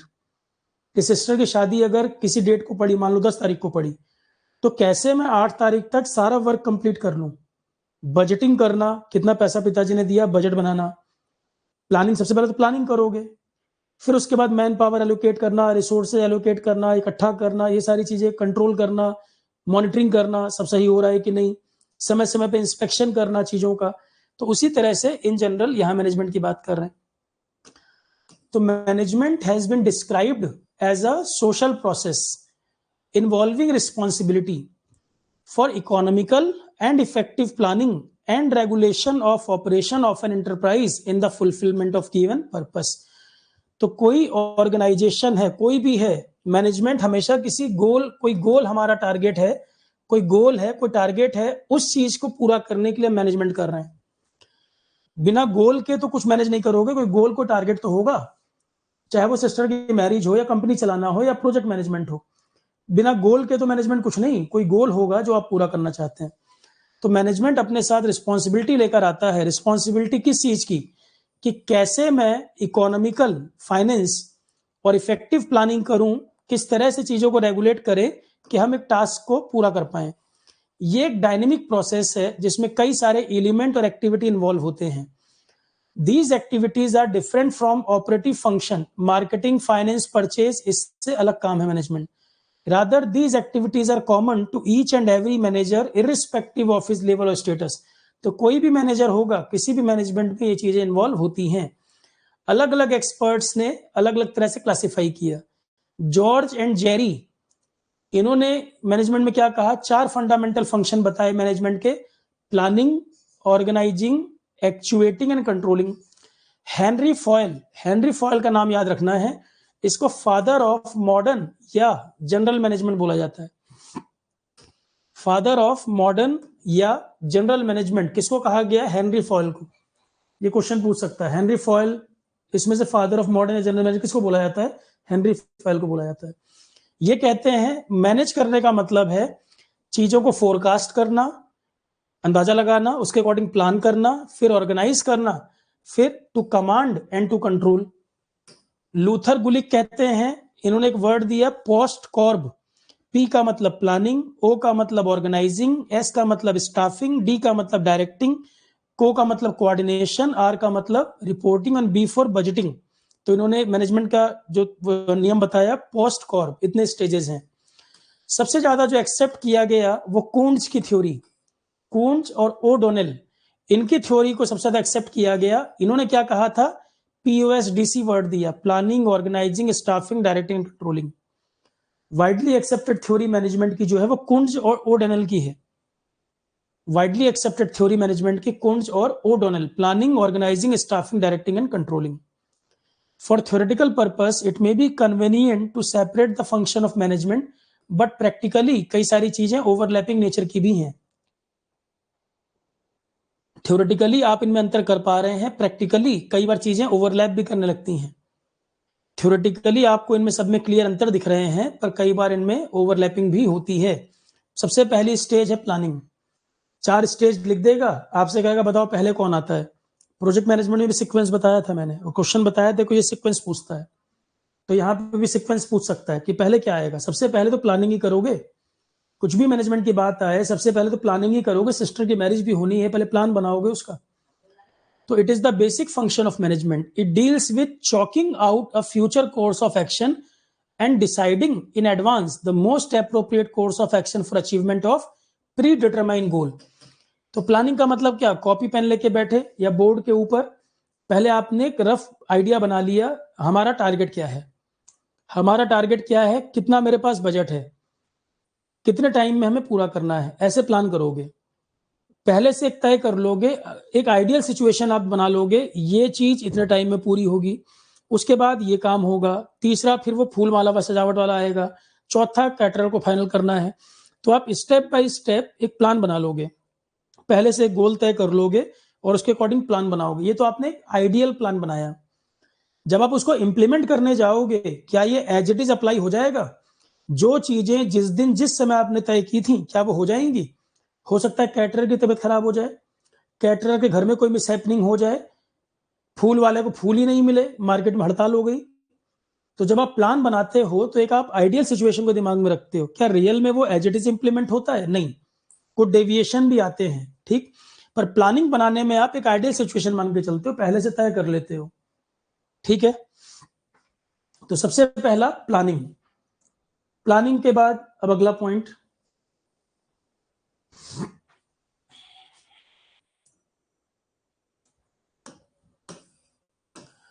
तो अकॉर्डिंग टू कुंज, प्लानिंग का मतलब है एडवांस में चीजों को डिसाइड करना, क्या करना है, कब करना है और कैसे करना है। प्लानिंग के मतलब 3 चीजें आती हैं। कुंज कहते हैं कि प्लानिंग का मतलब है एडवांस में डिसाइड करना। कुंज कहते हैं कि प्लानिंग का मतलब है एडवांस में ही डिसाइड करना, क्या करना है, कब करना है और कैसे करना है। ये उस गैप को भरता है कि we are where we are and where we want to be. ये एक ब्रिज की तरह काम करता है कि अभी हम कहां पर हैं और कहां तक हम जाना चाहते हैं। तो प्लानिंग का मतलब यही है कि आज हमारी क्या सिचुएशन है और क्या हमको अचीव करना है, ये दोनों के बीच में ब्रिज है। हम अभी कहां पर हैं और कहां तक हम जाना चाहते हैं, प्लानिंग उन दोनों के बीच एक ब्रिज है, एक पुल है। कुंज कहते हैं कि प्लानिंग का मतलब एडवांस में डिसाइड करना, और अभी हम कहां पर हैं और कहां तक हम जाना चाहते हैं, उसके बीच में प्लानिंग एक ब्रिज है, उन दोनों चीजों को कनेक्ट करता है। A plan is a future course of action, it is an exercise in problem solving and decision making. कई प्रकार की समस्याएं भी इसमें आएंगी और आपको अकॉर्डिंगली निर्णय करने होंगे। तो प्लान फ्यूचर में होने वाली जो एक्टिविटीज हैं उसके लिए आप प्लान बना रहे हो, इसमें कई तरह के प्रॉब्लम भी आएंगे और आपको अकॉर्डिंगली निर्णय लेने होंगे। Planning is determination of course of action to achieve desired goal. Thus, planning is a systematic thinking about ways and means for completion of predetermined goal. Planning is necessary to ensure proper utilization of resources. सारे point समझ आ गए? जितनी अच्छी planning होगी उतना risk wastage कम होता जाएगा, यही कह रहे हैं। जितनी बेहतर प्लानिंग होगी उतना ही कंफ्यूजन, अनसर्टेनिटी, रिस्क वेस्टेज घट जाएंगे। दूसरा है ऑर्गेनाइज करना। तो पहले आपने कर लिया प्लान, अब आप कर रहे हैं ऑर्गेनाइज। ऑर्गेनाइज का मतलब जो भी रिसोर्सेज हैं उनको ऑर्गेनाइज करना, नाम से ही क्लियर है। It is the process of bringing together physical, financial and human resources and developing productive relationship. Henry foil कहते हैं टू ऑर्गेनाइज अ बिजनेस, इसका मतलब है हर वो चीज को ऑर्गेनाइज करना जो जरूरी है बिजनेस संबंधित, जैसे रॉ मटेरियल हो, चाहे टूल्स हो, चाहे मनी हो या मैन पावर हो।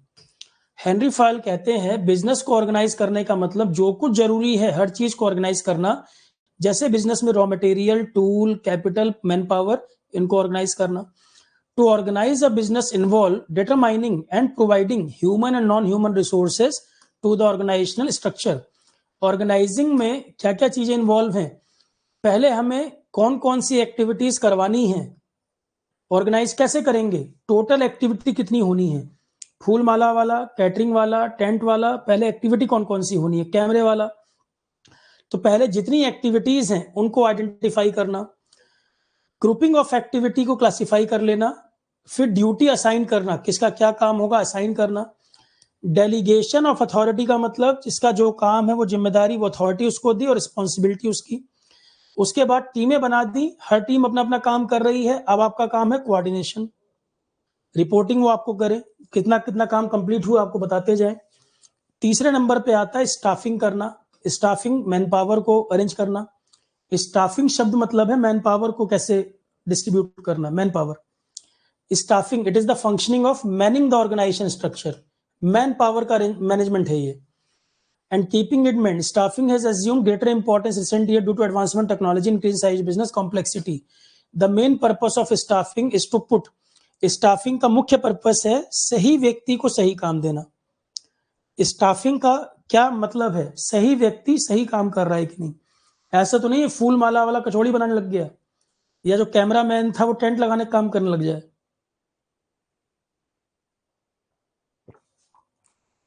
तो आपने एक्टिविटीज को डिवाइड कर लिया, कौन कौन सी एक्टिविटीज होनी है, अथॉरिटी, डेलीगेशन, ये सब काम, और सही मैन पावर का चुनाव करना सही काम के लिए। ये लिखा है ना स्क्वायर पेग्स स्क्वायर होल, जैसे गोल्फ खेलते हैं मान लो स्क्वायर होल बनाया जाए तो स्क्वायर पेग स्क्वायर होल में जाएगा, राउंड पेग बनाए तो राउंड होल में जाएगा। अगर मैं आपको कोई कार्ड दूं और यहाँ पे स्क्वायर और राउंड होल बनाऊं तो जो शेप जिस चीज से मैच करेगी उसी में तो जाएगी, वो बेसिकली एक मुहावरे की तरह यूज हो रहा है। तो स्टाफिंग का मतलब है सही मैन पावर को सही काम देना। कुंज और डैनल कहते हैं managerial function of staffing involve manning the organisation structure through proper and effective selection, appraisal and development of personnel to fill the role, design the structure.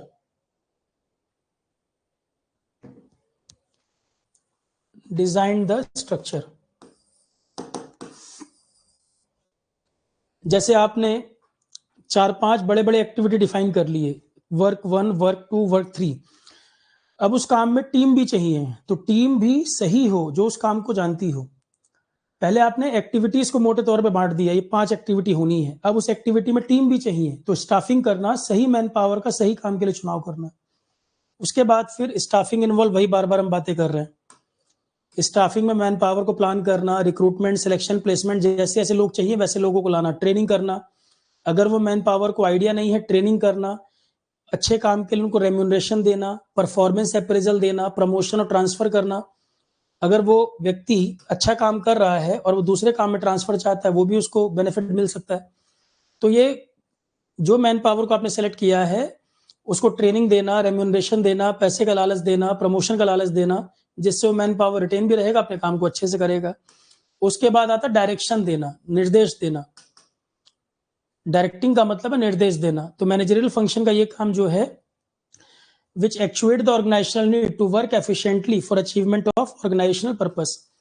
It is considered life spark of the enterprise which sets it in motion and action of people, because planning, organization, staffing are the mere preparation of doing the work. Direction is that interpersonal aspect of management. ये लिखा है देखो, यहाँ से बात शुरू है। Direction is that interpersonal aspect of management which deal directly with influencing, guiding, supervision, motivating the people, जिससे गोल को पूरा किया सके। डायरेक्शन का मतलब है दिशा निर्देश देना, लोगों को इन्फ्लुएंस करना, गाइड करना, सुपरवाइज करना, मोटिवेट करना, जिससे ऑर्गेनाइजेशन के गोल को पूरा किया जा सके। तो डायरेक्शन का मतलब दिशा निर्देश देना। डायरेक्शन के अंदर सुपरविजन आ जाता है, मोटिवेशन आ जाता है, लीडरशिप आ जाती है, कम्युनिकेशन भी आ जाता है। सुपरविजन, जो काम हो रहा है उस पर नजर बनाए रखना। मोटिवेशन, ताकि लोगों को वर्क करने में मजा आए, एंजॉय करें वो काम को, उनको कुछ लालच भी रहे कि मैं ये काम करूंगा तो मुझे मॉनेटरी बेनिफिट मिलेगा या मनचाही जगह ट्रांसफर मिल जाएगा। लीडरशिप हम बता ही चुके हैं। उसके अलावा कम्युनिकेशन, कम्युनिकेशन लगातार टीम से बात करते रहना ताकि उनकी समस्याओं को भी आप सुन सको। कोई काम अगर डिले हो रहा है तो टीम को सुनना कि भाई किस कारण से डिले हो रहा है, वो जो बात बताए हैं उनको सुनना भी। कम्युनिकेशन होना चाहिए सुपरवाइजर और टीम के बीच में भी, मैनेजर और टीम के बीच में भी, कि उसको पता लगे कि गैप तो नहीं आ रहा, कोई प्रॉब्लम तो नहीं आ रही। फिर आता है controlling. It implies measurement of accomplishment against the standard and correction of deviation. Control करना इसलिए जरूरी है कि बीच बीच में जो डेविएशन आते जाएं, कैसे उन डेविएशन को पहचाने और करेक्ट करें। कंट्रोल अगर हम नहीं करेंगे तो क्या पता बनाने कुछ जा रहे थे, बन कुछ और गया। लगातार कंट्रोल करने का मतलब भी ये होता है हर स्टेज पे कंट्रोल, कि एक स्टेज पार हुई, कितना काम फिनिश हुआ, क्या जो हमने डिसाइड किया था वो अचीव हुआ या उससे डेविएट कर गया। जितना डेविएशन है क्या हमारी टॉलरेबल लिमिट में है या इसको करेक्ट करना पड़ेगा। मान लो मैंने कोई बिल्डिंग बनाना शुरू की, मैंने प्लान किया था शुरू में कि ये बिल्डिंग इतने टाइम में ऐसे ऐसे बनेगी, और उसमें फाउंडेशन का काम पूरा हुआ। तो कंट्रोल का मतलब है जब फाउंडेशन के काम को हमने इंस्पेक्ट किया, अब पूरी बिल्डिंग बन जाएगी तब थोड़ी चेक करने जाऊंगा, तब क्या बदल लूंगा मैं उसके अंदर। इस हर स्टेज पे इवैल्यूएशन होना चाहिए। तो फाउंडेशन का काम हुआ और मैंने देखा, मैंने कहा यार डिसाइड तो हमने ये किया था, इतने इंच की फाउंडेशन बननी थी, आपने इतनी करी है। हमने प्लान तो ये किया था, अगर वो एक्सेप्टेबल लिमिट में होगा कि चलो 1-2% डेविएशन हो रहा है तो ठीक है, चलो आगे बढ़ाओ, करो इसको। और अगर हमें लग रहा है कि ज्यादा ही ब्लंडर कर दिया है, ज्यादा ही डेविएट कर गया है, आगे और दिक्कत बढ़ेगी और पैसा समय बर्बाद होगा, अभी इसको ठीक करो फिर अगला करो। अगर एक्सेप्टेबल लिमिट में है, थोड़ा बहुत तो एक्सेप्टेबल लिमिट में 1-2% डेविएशन हम मान के चलते हैं, पर यदि वो 20% हमारी प्लानिंग से डेविएट कर रहा है तो हम वहीं पर करेक्ट करेंगे उसको। कंट्रोल, ऑडिट, इंस्पेक्शन, इवैल्यूएशन, इनमें यही सब होता है। तो it implies measurement of accomplishment against the standard and correction of deviation if any two ensure achievement of goal. The purpose of controlling is to ensure that everything occur in conformity with the standard. जो standard specification plan हमने बनाया था उसके according चल रहा है कि नहीं, और अगर एक्सेप्टेबल लिमिट में डेविएशन है तो कोई बात नहीं, अगर ज्यादा डेविएट कर रहा है तो हम उसको वहीं पर करेक्ट करें। थियो हेमन क्या कहते हैं इसके बारे में, ये सब मैनेजमेंट वाले एक्सपर्ट्स हैं, ये सब जो नाम बोल रहा हूं। थियो हेमन क्या कहते हैं, कंट्रोलिंग का मतलब है प्रोसेस ऑफ चेकिंग वेदर और not proper progress is being made towards the objective. जो हमारा ऑब्जेक्टिव था, जो हमारा गोल था, क्या हम उसके अकॉर्डिंग ही चल रहे हैं, प्रोग्रेस उसके अकॉर्डिंग ही हो रही है, या कोई डेविएशन को करेक्ट करने की जरूरत है, तो ये चेक करना। कंट्रोलिंग में हम यही देखते हैं कि जो प्लान था एज पर द प्लान चीजें चल रही हैं या वो प्लान से डेविएट हो गई हैं, और अगर डेविएट हो गई हैं तो एक्सेप्टेबल लिमिट में है या उसको करेक्ट करना पड़ेगा। According to Kunz and Donnell, controlling is the measurement and correction of performance activities of subordinates in order to make sure that the enterprise objective, वही चीज दोबारा रिपीट हो रही है। कंट्रोलिंग के स्टेप्स क्या होते हैं, स्टैंडर्ड परफॉर्मेंस क्या होनी चाहिए, एक्चुअल परफॉर्मेंस कितनी हुई, स्टैंडर्ड आपने क्या बनाया और रियल में क्या हुआ, दोनों को कंपैरिजन करना। आपने क्या स्टैंडर्ड बनाए थे कि कैसा होना चाहिए, और एक्चुअल क्या हुआ, दोनों के बीच में कंपैरिजन करना, कितना डेविएशन आ रहा है, फिर उसको करेक्ट करना। 4 स्टेप है कंट्रोल में। स्टैंडर्ड बना दिया, ये स्टैंडर्ड पे काम होना है, रियल में काम हुआ तो वो एज पर द स्टैंडर्ड हुआ कि नहीं, एक्चुअल काम जो रियल में हुआ उसको प्लानिंग वाले स्टैंडर्ड से कंपेयर करना, जो डेविएशन आए दोनों के बीच में कंपेयर करना। डेविएशन एक्सेप्टेबल है तो ठीक, नहीं एक्सेप्टेबल है तो करेक्टिव एक्शन लेना, वहीं पर सुधार करना, बजाय कि हम ज्यादा पैसा और समय बर्बाद कर दें उसमें। हेनरी फॉयल के 14 प्रिंसिपल है मैनेजमेंट के, फादर ऑफ मॉडर्न मैनेजमेंट बोला जाता है, तो इनके 14 सिद्धांत हैं। हेनरी फॉयल जो फ्रांस में माइनिंग इंजीनियर हुआ करते थे, इन्होंने 14 प्रिंसिपल दिए थे। यूरोप में इंडस्ट्रियल रिवॉल्यूशन जब अपने अंत पर था, इंडस्ट्रियल रिवॉल्यूशन जब एंड की तरफ था, उस समय हेनरी फॉयल फ्रांस के माइनिंग इंजीनियर, इन्होंने 14 प्रिंसिपल मैनेजमेंट के दिए। इट वॉज द, और ये सही समय था क्योंकि दुनिया में बहुत बड़े बदलाव हो रहे थे। इंडस्ट्रियल रिवॉल्यूशन जो आया, काफी बड़े बड़े चेंजेस दुनिया में आ रहे थे। तो ऑर्गेनाइज करने के लिए, चीजों को सही तरह से मैनेज करने के लिए ये जो कंसेप्ट है बहुत यूजफुल रहा। तो ये सही समय था कि जब हेनरी फॉयल ने अपने 14 सिद्धांत दिए कि मैनेजमेंट, ऑर्गेनाइज चीजों को कैसे किया जाए। Henry Fayol 14 principle of management look at an organisation from top to bottom approach. Top management से लेके नीचे वर्कर तक की, मतलब टॉप टू बॉटम का मतलब मैनेजमेंट से नीचे की तरफ, कि टॉप लेवल पे मैनेजर कैसे काम करें, उसके बाद सुपरवाइजर, उसके बाद नीचे लेवल पे। दो तरह की अप्रोच हो सकती है, बॉटम टू टॉप कि लोग मिलकर नीचे डिसाइड कर रहे हैं, उसके अकॉर्डिंग ऊपर काम हो रहा है। दूसरा होता है टॉप मैनेजमेंट चीजें तय कर रहा है, वो नीचे रिफ्लेक्ट हो रही हैं। ये पहले भी कई बार बताया हुआ वर्ड है, top to bottom, bottom to top. कई जगह टॉप टू बॉटम अप्रोच होती है, टॉप मैनेजमेंट डिसाइड कर रहा है, वो रिफ्लेक्ट हो रहा है नीचे। ज्यादातर कंपनी में ये होता है। कहीं डेमोक्रेटिक स्टाइल फॉलो कर रहे हैं तो नीचे लेवल पे लोगों को फ्रीडम दिया जाता है कि अपनी बात को बताएं, उनकी सलाह के हिसाब से बात ऊपर जाती है, वहां से टॉप मैनेजमेंट को जाती है, फिर वो एक्शन लेते हैं। तो वो एक लेंदी प्रोसेस हो जाएगा, है वो भी सही, पर वो लेंदी प्रोसेस। कई जगह फॉलो होता है टॉप टू बॉटम, कहीं कहीं बॉटम टू टॉप। इनकी अप्रोच टॉप टू बॉटम थी, top to down approach. Henry Fayol के 14 सिद्धांत।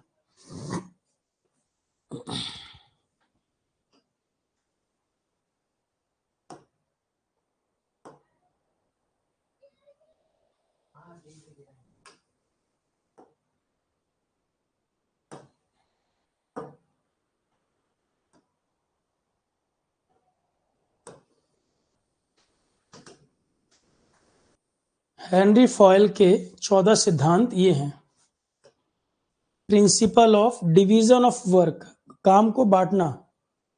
अगर कंपनी का मालिक ही सारे काम करने लग जाए तो ना तो कंपनी को एक्सपेंड कर पाएगा, ना ही प्रॉफिटेबिलिटी बन पाएगी, वो खुद ही सारे कामों में उलझा रहेगा। भाई कंपनी का ओनर ही साफ सफाई भी करने लगे, मैनेज भी करने लगे, वर्क भी करने लगे, तो कैसे होगा। तो पहला सिद्धांत है डिवीजन ऑफ वर्क, काम का डिस्ट्रीब्यूशन, जिससे कंपनी को एक्सपेंड भी कर पाएंगे। मैंने, अगर टॉप पर्सन फ्री नहीं होगा तो काम को एक्सपेंड ही नहीं कर पाएगा, नए आइडियाज नहीं आएंगे उसको। Principle of authority and responsibility, वही डेलीगेशन वाला। अथॉरिटी एंड रिस्पॉन्सिबिलिटी प्रिंसिपल क्या है, इसी को कहते हैं डेलीगेशन। फिर है प्रिंसिपल ऑफ डिसिप्लिन मेंटेन होना, कि रोज रोज रोज लोग हड़ताल ना कर रहे हो, डिसिप्लिन मेंटेन होना। Principle of unity of command, control होना और डायरेक्शन, दिशा निर्देश देना।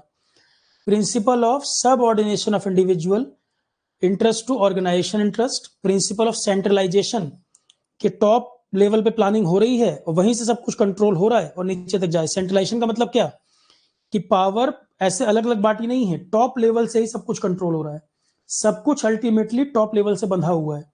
डिसेंट्रलाइज अगर वर्ड यूज होता, इसका मतलब अलग अलग सेंटर बने, अलग अलग पावर सेंटर बने हुए हैं। सेंट्रलाइज का मतलब है एक ही जगह सारा कुछ कंट्रोल हो रहा है। प्रिंसिपल ऑफ रेम्यूनरेशन, अच्छे काम के लोगों को अवार्ड देना। Principle of scalar chain, principle of order, principle of equity. Equity मतलब जो जिस, इक्विटी और इक्विलिटी अलग बात है।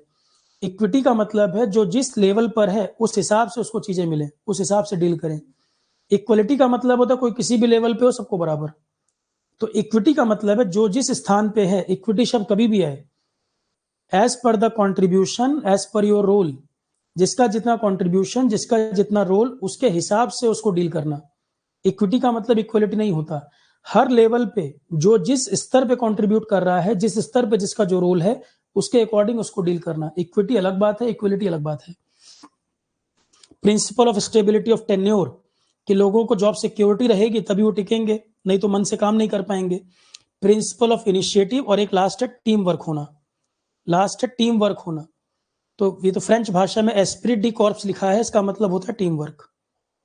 अब इस हर चीज को हमने यहाँ पर एक्सप्लेन कर दिया है, एक एक चीज को यहाँ पर हमने एक्सप्लेन कर दिया। तो एक बार बस इसको रीड करना है, एक बार एक रीडिंग में समझ आ जाएगा क्या मतलब है। अब डिवीजन ऑफ वर्क, आपको अपने से भी पता है इसका क्या मतलब है। आपके एग्जाम में डिसीजन मेकिंग का क्वेश्चन आएगा। देखो हर चीज जो है वो रट नहीं सकते आप, ना हर चीज पढ़ाई जा सकती है। मैं आपसे कहूं कि आप रेलवे में किसी बड़े पद पे थे या कोई साइट इंचार्ज थे आप, और कहीं पर ट्रेन एक्सीडेंट हो गया, आप मौके पर पहुंचे, आपने देखा ट्रेन में आग लगी हुई है, काफी लोग मर चुके हैं, कुछ लोग की सांस चल रही है अभी, और एक बड़ा हादसा हो गया है। अब सिचुएशन वाले क्वेश्चन होते हैं ये, कोई बड़ा हादसा हो गया, तो अब 4 स्टेटमेंट दे दिए, आप सबसे पहले क्या करेंगे? आप अपने जो आपका सीनियर होगा उसको इन्फॉर्म करके सीधे लोगों को बचाने में लग जाएंगे, एक स्टेटमेंट। दूसरा, आप वहां से भाग लेंगे। तीसरा, बिना किसी को इन्फॉर्म किए खुद ही सबको बचाने में लग जाएंगे। 3-4 स्टेटमेंट बता दिए सिचुएशन की। अब ये कोई पढ़ाने की चीज है? सीसेट वगैरह में, यूपीएससी में क्वेश्चन आते हैं, इस तरह के क्वेश्चन कोई किसी को पढ़ा नहीं सकता है। क्या कर सकते हो? जो यूपीएससी में पुराने क्वेश्चन सीसेट में डिसीजन वाले आए हैं, बस आपको इस तरह के क्वेश्चन दिख जाएंगे कि किस सिचुएशन में आप क्या निर्णय करने वाले हो। ऐसे मामलों में सही निर्णय, आपकी अंतरात्मा का निर्णय सही निर्णय माना जाता है। आप सिंपल क्या करो, उस सिचुएशन को विजुलाइज करो, ठंडे दिमाग से आंख बंद करके विजुलाइज करो, खुद को वहां पर रखो कि रियल में ये घटना हो गई है, अब मुझे क्या करना चाहिए। आपकी अंतरात्मा का फैसला, किसी बहुत बड़े थिंकर ने क्या कहा था, दुनिया का बड़े से बड़ा फैसला, सही से सही फैसला तब तक सही नहीं माना जाएगा जबकि आपकी अंतरात्मा ने उस पर मोहर न लगाई हो। एथिक्स में बताया था मैंने। तो पॉइंट यहां पर यही है कि आप उस सिचुएशन को विजुलाइज कर लो एक बार, और जो निर्णय निकलेगा वो सही निकलेगा। अब ये पढ़ाया नहीं जा सकता। मैं आपको 50 क्वेश्चन भी करा दूं इसमें, अगर आपका अपना कंसाइंस, आपकी अपनी अंतरात्मा उस पर नहीं फिट बैठ रही है, तो आप आंसर गलत कर दोगे। तो डिसीजन मेकिंग, आप घर के बड़े हैं, फैमिली में कोई मिसहैपनिंग हो गई, ऐसी सिचुएशन में आप खुद को रखिए और बताइए इसमें से क्या निर्णय करोगे। तो ये कोई किसी को पढ़ा सकता है क्या? अब एक आदत हो गई स्पून फीडिंग, कि सर सब कुछ लिखा लिखाया दे दीजिए, कि जैसे पेपर रखा हो किसी के पास और वो सेम क्वेश्चन आपको सोल्व करा दे। कि अब जैसी स्थिति चल रही है पढ़ाई में भी, कि एबीसीडी भी बच्चों को पढ़ाना पड़ेगा दोबारा से। डिसीजन मेकिंग के क्वेश्चन लोग सॉल्व करवा रहे हैं। डिसीजन मेकिंग में मैं मानता हूं कि मान लो 10 क्वेश्चन आए, 2 क्वेश्चन में बहुत क्लोज स्टेटमेंट दे देगा, तब भी 7-8 क्वेश्चन सही बनते हैं। और सिविल सर्विसेज में पहले, अगर मैं 2009-10 की बात करूं, तो कोई पढ़ाता भी नहीं था इस एरिया को, अपने आप ही बच्चे इसको तैयार करके जाते थे, और तैयार भी नहीं, एग्जाम में सीधे अटेंड करते थे। तो ये वाला एरिया पढ़ाया नहीं जाता। ये वाले जो क्वेश्चन होते हैं, ये आप अपने आप ही सॉल्व करते हैं इसको, और ये रिपीट होगा नहीं होगा अलग बात है, क्या पता सिविल्स का पुराना क्वेश्चन कॉपी कर दे। तो आप 10-20 क्वेश्चन भी सिविल्स के पुराने देख लोगे। आप सिंपल क्या करना, डिसीजन मेकिंग सिचुएशन वाले क्वेश्चन सिविल सर्विसेज के पिछले 5-10 साल के क्वेश्चन उठा के देख लो, बस as it is question answer solve कर लो, आपको उतने समझ आ जाएगा क्वेश्चन किस नेचर का होगा। ऐसे ही क्वेश्चन आएगा, एक सिचुएशन दे दी, आप इस सिचुएशन, कहीं बाढ़ आ गई, आप वहां पे अधिकारी थे, और इस सिचुएशन में आपका क्या एक्शन होना चाहिए, ऐसा क्वेश्चन बनेगा। तो 5-10 साल के पेपर भी सिविल्स के अगर देख लोगे, इवन 5 साल के भी देख लोगे, तो वो सेम क्वेश्चन भले रिपीट ना हो, पर आपको अप्रोच समझ आ जाएगी कि आप उसमें क्वेश्चन में क्या करना, अपने आप को सिचुएशन में रखना, विजुलाइज करना, सिर्फ अपने आप से पूछना कि इसमें मुझे क्या करना चाहिए, अगर मैं यहां पर हूं तो सही जवाब मिलेगा। और फिर मैं कह रहा हूं 10 क्वेश्चन आएंगे, 2 गलत होंगे, 2 में इतने क्लोज स्टेटमेंट होंगे आपको समझ ही नहीं आएगा क्या गलत है। उसमें मैच्योरिटी का रोल है, फिर कितने मैच्योर हैं आप निर्णय लेने में। पर 7-8 क्वेश्चन बिना पढ़े भी आप आराम से बना पाओगे, सीसेट में बनाते भी हैं लोग। तो हर चीज कोचिंग, हर चीज कराया जाए, वो कराने की चीज भी नहीं है। Division of work, the first Henri Fayol principle of management is based on the theory that if an employee is given a specific task to do. तो ये जो हेडिंग मैंने बताई है, इनको एक बार रीड करना है आपको। जो हेडिंग मैंने बता दी है उनके अंदर आपको बस एक बार रीड करना है। वर्क डिवीजन क्या है, अथॉरिटी क्या है, अब जो पहले पढ़े हैं वही बार बार रिपीट हो रहा है, जो पढ़े हुए हैं ऊपर वही बार बार रिपीट हो रहा है। और इस तरह से मैंने इसको बनाया है, एक लाइन में क्लियर हो जाएगा सारा, ये कुछ है नहीं। मेन तो जो हेडिंग है, 14 सिद्धांत कौन से हैं, यूनिटी ऑफ कमांड का क्या मतलब होता है, clear chain of command in the organisation, the employee should be clear on whose instruction to follow. इसका मतलब होता है जो इंस्ट्रक्शन दिए गए हैं, क्लियरली उन इंस्ट्रक्शन को फॉलो करना, एम्प्लॉय को ये पता हो किसके कहे गए इंस्ट्रक्शंस को मानना है। पता लगा कि टीम है, उसको मैं भी इंस्ट्रक्शन दे रहा हूं और एक सुपरवाइजर है वो भी इंस्ट्रक्शन दे रहा है, इसमें क्या होगा, टीम कंफ्यूज होगी। क्लियर इंस्ट्रक्शन होने चाहिए, किसको, हमें किसको रिपोर्ट करना है और किसके इंस्ट्रक्शन को मानना है। आप एक बिल्डिंग बना रहे हो, जहां बिल्डिंग का मालिक भी पहुंच जाए, ठेकेदार भी पहुंच जाए, और मिस्त्री को दोनों इंस्ट्रक्शन दे रहे हैं, वो हो जाएगा कंफ्यूज, क्योंकि दोनों के इंस्ट्रक्शन में अंतर है, एक ही व्यक्ति दोनों कैसे फॉलो कर लेगा। या तो वो खिचड़ी बना देगा।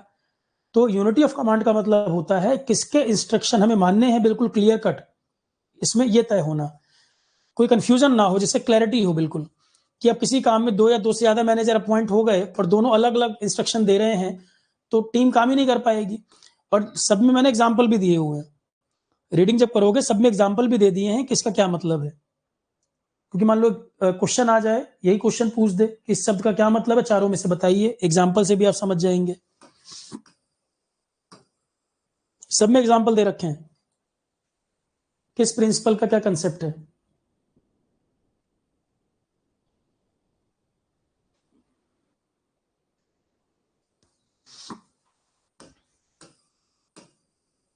पीटर ड्रकर, इसको फादर ऑफ कारपोरेट मैनेजमेंट कहा जाता है।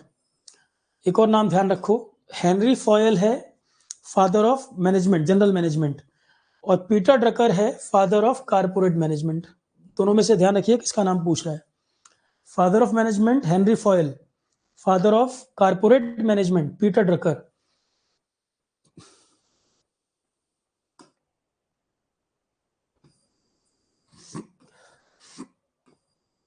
ये पहला मैनेजमेंट थिंकर था जिसने सजेस्ट किया था कि मैनेजमेंट एक अलग साइंस है जिसके लिए स्पेशलाइज्ड नॉलेज और स्किल चाहिए। पीटर ड्रकर वो पहला ऐसा मैनेजमेंट थिंकर जिसने कहा था कि मैनेजमेंट एक अलग साइंस है जिसके लिए एक अलग ही तरह की नॉलेज और स्किल चाहिए होती है। इसके बाद बात आती है रिक्रूटमेंट क्या होता है। आपके सिलेबस में लिखा है रिक्रूटमेंट, रिक्रूटमेंट का प्रोसीजर वगैरह क्या होता है, क्या क्या स्टेजेस होते हैं, क्या देखना होता है। रिक्रूटमेंट का मतलब it can be considered as the principal function of the, ज्यादातर तो एचआर डिपार्टमेंट कंपनी के करते हैं इस काम को, कंपनी का जो एचआर डिपार्टमेंट है ज्यादातर उनकी ड्यूटी होती है। तो recruitment it can be considered as the principal function of the human resource department. It refers to the process of identifying the staffing need and then filling it. Company में किस काम के लिए कितने लोगों की जरूरत है उनको हायर करना और उस काम को असाइन करना। रिक्रूटमेंट का मतलब है कंपनी में किस चीज के लिए कितनी मैन पावर की कमी है उनको हायर करना और उस काम को डिस्ट्रीब्यूट करना। द होल प्रोसेस इंक्लूड, सबसे पहले मैनेजमेंट बताएगा, एचआर डिपार्टमेंट को मैनेजमेंट बताएगा, कंपनी का जो टॉप मैनेजमेंट बताएगा इस काम के लिए इतने लोग रिक्रूट करने हैं, ये एचआर डिपार्टमेंट को भेज दिया। अब आइडेंटिफाई करना, अट्रैक्ट करना सही टैलेंट को, उनका इंटरव्यू कराना, सेलेक्ट करना, उनकी ज्वाइनिंग कराना और उस काम को एलोकेट करना, रिक्रूटमेंट में सब आ जाता है। टॉप मैनेजमेंट बताएगा कि कंपनी में इतने लोगों को हायर करना है, ये उन्होंने बना के भेज दिया लेटर, इतने लोगों की हायरिंग करनी है, इतने लोगों की हमें जरूरत है। रिक्रूटमेंट प्रोसेस के अंदर आइडेंटिफाई करना, अट्रैक्ट करना सही टैलेंट को, उनको इंटरव्यू करना, सिलेक्शन करना, इंटरव्यू के बाद सेलेक्ट करना किसको हम रखेंगे, और सही कैंडिडेट को ऑनबोर्डिंग कराना, ज्वाइनिंग कराना। कई बार ऐसा होता है कि इंटरव्यू हो गया, आप उस व्यक्ति को सेलेक्ट करने वाले थे पर दूसरी कंपनी का बड़ा ऑफर आ गया। लोग भी तो आजकल चालाक हैं, एक कंपनी का इंटरव्यू दे आए और उसका लेटर वेटर दिखा के दूसरी कंपनी में ज्वाइन कर लिए ज्यादा पैकेज पे। ये आजकल बहुत ट्रेंड चलता है कि एक कंपनी में वो काम कर रहे हैं, उसका इंटरव्यू दे आए, लेटर दिखा के कि मेरा यहाँ हो गया है, और दूसरी कंपनी में नेगोशिएट कर लिए, भाग जाते हैं। तो कैसे उसको रोके रखें, इंटरव्यू करा लिया आपने, अब कैसे उसको ज्वाइनिंग तक कराना है, ये पूरा स्टेप रिक्रूटमेंट में आता है। A recruitment process involve activities like, हमने बताया, identifying different sources of labour supply from which application of prospective employee may be obtained. कुछ ही लोगों को रिक्रूट करना है तो आप ओपन रिक्रूटमेंट भी करा सकते हैं, जो कंसल्टेंसी होती है मार्केट में आप उनके थ्रू भी मैन पावर को ले सकते हो। कंसल्टेंसीज क्या होती हैं, अनएम्प्लॉयड लोग वहां पर कंसल्टेंसी में रजिस्ट्रेशन करा देते हैं, जानते होंगे तो आप लोग, किसी कंसल्टेंसी में आपने रजिस्ट्रेशन करा दिया, अपना सीवी भी दे दिया। आजकल तो लिंक्डइन वगैरह भी बहुत, ऑनलाइन भी कई तरह के तरीके बने हुए हैं, और कंसल्टेंसी से कंपनी जुड़ी होती है, तो कंपनी कंसल्टेंसी को बोलती है कि भैया हमें 5 लोग चाहिए और आप शॉर्टलिस्ट करके सही कैंडिडेट हमारे पास भेजो इंटरव्यू के लिए। तो हम ओपन रिक्रूटमेंट में क्यों जाएं, अननेसेसरी 2000 लोगों का इंटरव्यू क्यों कराएं। अगर हम ओपन रिक्रूटमेंट निकालेंगे तो इतने लोग आ जाएंगे, हमारा टाइम भी वेस्ट होगा, पैसा भी वेस्ट होगा। उसमें इंटरव्यू कराने में, तो कंसल्टेंसी की मदद ले लेते हैं अगर छोटे मोटे लेवल पे काम होना है। अगर 100-200 लोग चाहिए तो ओपन रिक्रूटमेंट वो एप्लीकेशन वो निकालेंगे, अपनी साइट पर डाल देंगे या अखबार में इश्तिहार दे देंगे, तो फिर वहां पे काफी लोग इंटरव्यू के लिए आएंगे, वो लंबा प्रोसेस चलेगा। तो डिपेंड करेगा कंपनी कैसे करना चाहती है, इंटरनली या एक्सटर्नली। कई बार रेफरेंस से काम चल जाता है कि 2 लोग चाहिए और कंपनी के अंदर के ही लोगों ने रेफरेंस दे दिया, 2 लोग रिक्रूट हो गए, किसी को पता ही नहीं चला। रेफरेंस बेसिस पे भी काम होता है। तो डिपेंड करता है कि कितनी जल्दी रिक्रूटमेंट करना है और कंपनी किस लेवल पे करना चाह रही है, कम, थोड़ा मीडियम, ज्यादा, उसके हिसाब से प्रोसेस फॉलो होगा। अब एक व्यक्ति रिक्रूट करने के लिए इतना लेंथी प्रोसेस फॉलो क्यों करेंगे, और काम भी हैम्पर होगा उतने टाइम तक। A recruitment process involve activities like identifying, वही लिखा है ये, different sources of labour supply from each application. तो किस तरीके से हम हायर करेंगे, ये उसी की बात हो रही है। कंसल्टेंसी के थ्रू करेंगे या रेफरेंस बेसिस पे करेंगे या एड दे के करेंगे या वेबसाइट के थ्रू करेंगे। तो every organisation follow its own recruitment process, हर ऑर्गेनाइजेशन अपने हिसाब से फॉलो करती है। रिक्रूटमेंट के अंदर क्या क्या स्टेप्स होते हैं, अब ये क्वेश्चन आपके एग्जाम का जो क्वेश्चन है वो ये है। सबसे पहले प्रिपेयर करना, कंपनी खुद से पहले डाटा तैयार करेगी कितने लोग हमें चाहिए, मैनेजमेंट लिस्ट बना के कितनी हमें जरूरत पड़ेगी, प्रिपेयर करना, डाटा प्रिपेयर करना, प्लानिंग करना। रिक्रूटमेंट के लिए प्लानिंग करना पहला स्टेप है। फिर सोर्सिंग, कहां से हम उस मैन पावर को किस चैनल से लाना चाह रहे हैं। फिर है जितने लोग आए स्क्रीनिंग करना, सीवी जो आपके पास आएंगे, लोग नहीं, सीवी आपने मंगाए, तो सबसे पहले आपके लेवल पे प्रिपेयर करना कि रिक्रूटमेंट अब शुरू करानी है। उसके बाद सोर्सिंग करना, कंसल्टेंसी से कनेक्ट करना है या कंपनी की वेबसाइट पर डालना है कि अखबार में डालना है। जितने सीवी आपके पास आए, आपके काम के हिसाब से जितनी क्वालिफिकेशन चाहिए थी, जो पर्सन चाहिए था, किसका क्या क्वालिफिकेशन, क्या एक्सपीरियंस, उन सीवी को शॉर्टलिस्ट करना, स्क्रीनिंग करना। सबको थोड़ी बुला लोगे, 10,000 सीवी आ गए तो 10,000 इंटरव्यू थोड़ी कराओगे। स्क्रीनिंग करके फिल्टर करना कितने लोगों को बुलाना है, इंटरव्यू वगैरह कराना, उसमें से सेलेक्ट करना। पहले सीवी को शॉर्टलिस्ट कर लिया, स्क्रीनिंग कर ली, जितने सीवी आए उसमें से शॉर्टलिस्ट कर दिया, आप स्क्रीनिंग कर ली। स्क्रीनिंग के बाद इंटरव्यू कराया, इंटरव्यू में भी कुछ फिल्टर आउट हो गए, बाहर हो गए, कुछ को रखा। जिनको आपने सेलेक्ट किया अब उनको हायर करना और ऑनबोर्डिंग करना, ज्वाइनिंग कराना। टोटल 6 स्टेप है रिक्रूटमेंट में, preparing, sourcing, screening, selecting, hiring, onboarding. 6 step process है। ऑनबोर्डिंग से पहले भी कई बार भाग जाते हैं लोग, वो लेटर लेके दूसरी कंपनी को दिखा देंगे कि देखो मुझे यहाँ जॉब मिल रही है, अब उनको लगेगा दूसरी कंपनी पैकेज ज्यादा दे देगी। तो खासकर कंप्यूटर कंपनी में ऐसा करते हैं, एक कंपनी में फाइनल हो गया, वो इसी लेटर पे दूसरी कंपनी में चले जाएंगे, देखो आपकी कंप्यूटर कंपनी इतना पैसा दे रही है मुझे कि मतलब मैं काबिल आदमी हूँ, तो ताकि दूसरी कंपनी आपको 1,00,000-2,00,000 बढ़ा के दे दे। ये बहुत चलता है आजकल, नेगोशिएट करते रहते हैं लोग इसी पर। अब जितने स्टेप हमने बताए, एक एक स्टेप को हमने और थोड़ा सा एक्सप्लेन कर दिया है कि अपने आप से भी कोई रीड करेगा सारी चीजें समझ आए। तो प्रिपेयरिंग का मतलब क्या है, जॉब ओपनिंग को इंटरनली मैनेजमेंट ने अप्रूव कर दिया, अब उसका प्लान बनाकर भेजेंगे, हमें कितनी मैन पावर किस चीज के लिए चाहिए। सबसे पहले प्रिपेयरिंग, प्लान बनाना। Once the job opening is approved internally, the recruiter contact the hiring manager, चाहे वो एचआर डिपार्टमेंट हो। This step is about gathering detail about the open position. During the discussion, recruiter has to gather information like क्या skill चाहिए planning में, हमें किस post के लिए कितने लोग चाहिए, उनकी क्या क्वालिफिकेशन होना चाहिए, क्या उनका रोल होगा, क्या उनकी रिस्पॉन्सिबिलिटी होगी, ये बिल्कुल क्लियर मैनर में बताया जाएगा। तो सबसे पहले प्रिपेयर करना, क्या जॉब है, क्या उनका रोल होगा, क्या पेमेंट करेंगे, ये सारा हिसाब किताब लगाना। तो based on the job description ये जॉब पोस्ट कर देंगे, क्या क्या जॉब निकली है। जॉब डिस्क्रिप्शन में क्या क्या आएगा, जॉब डिस्क्रिप्शन में भाई क्या रिक्वायरमेंट है, क्या रोल होगा, क्या रिस्पॉन्सिबिलिटी होगी, क्या हम पे करेंगे।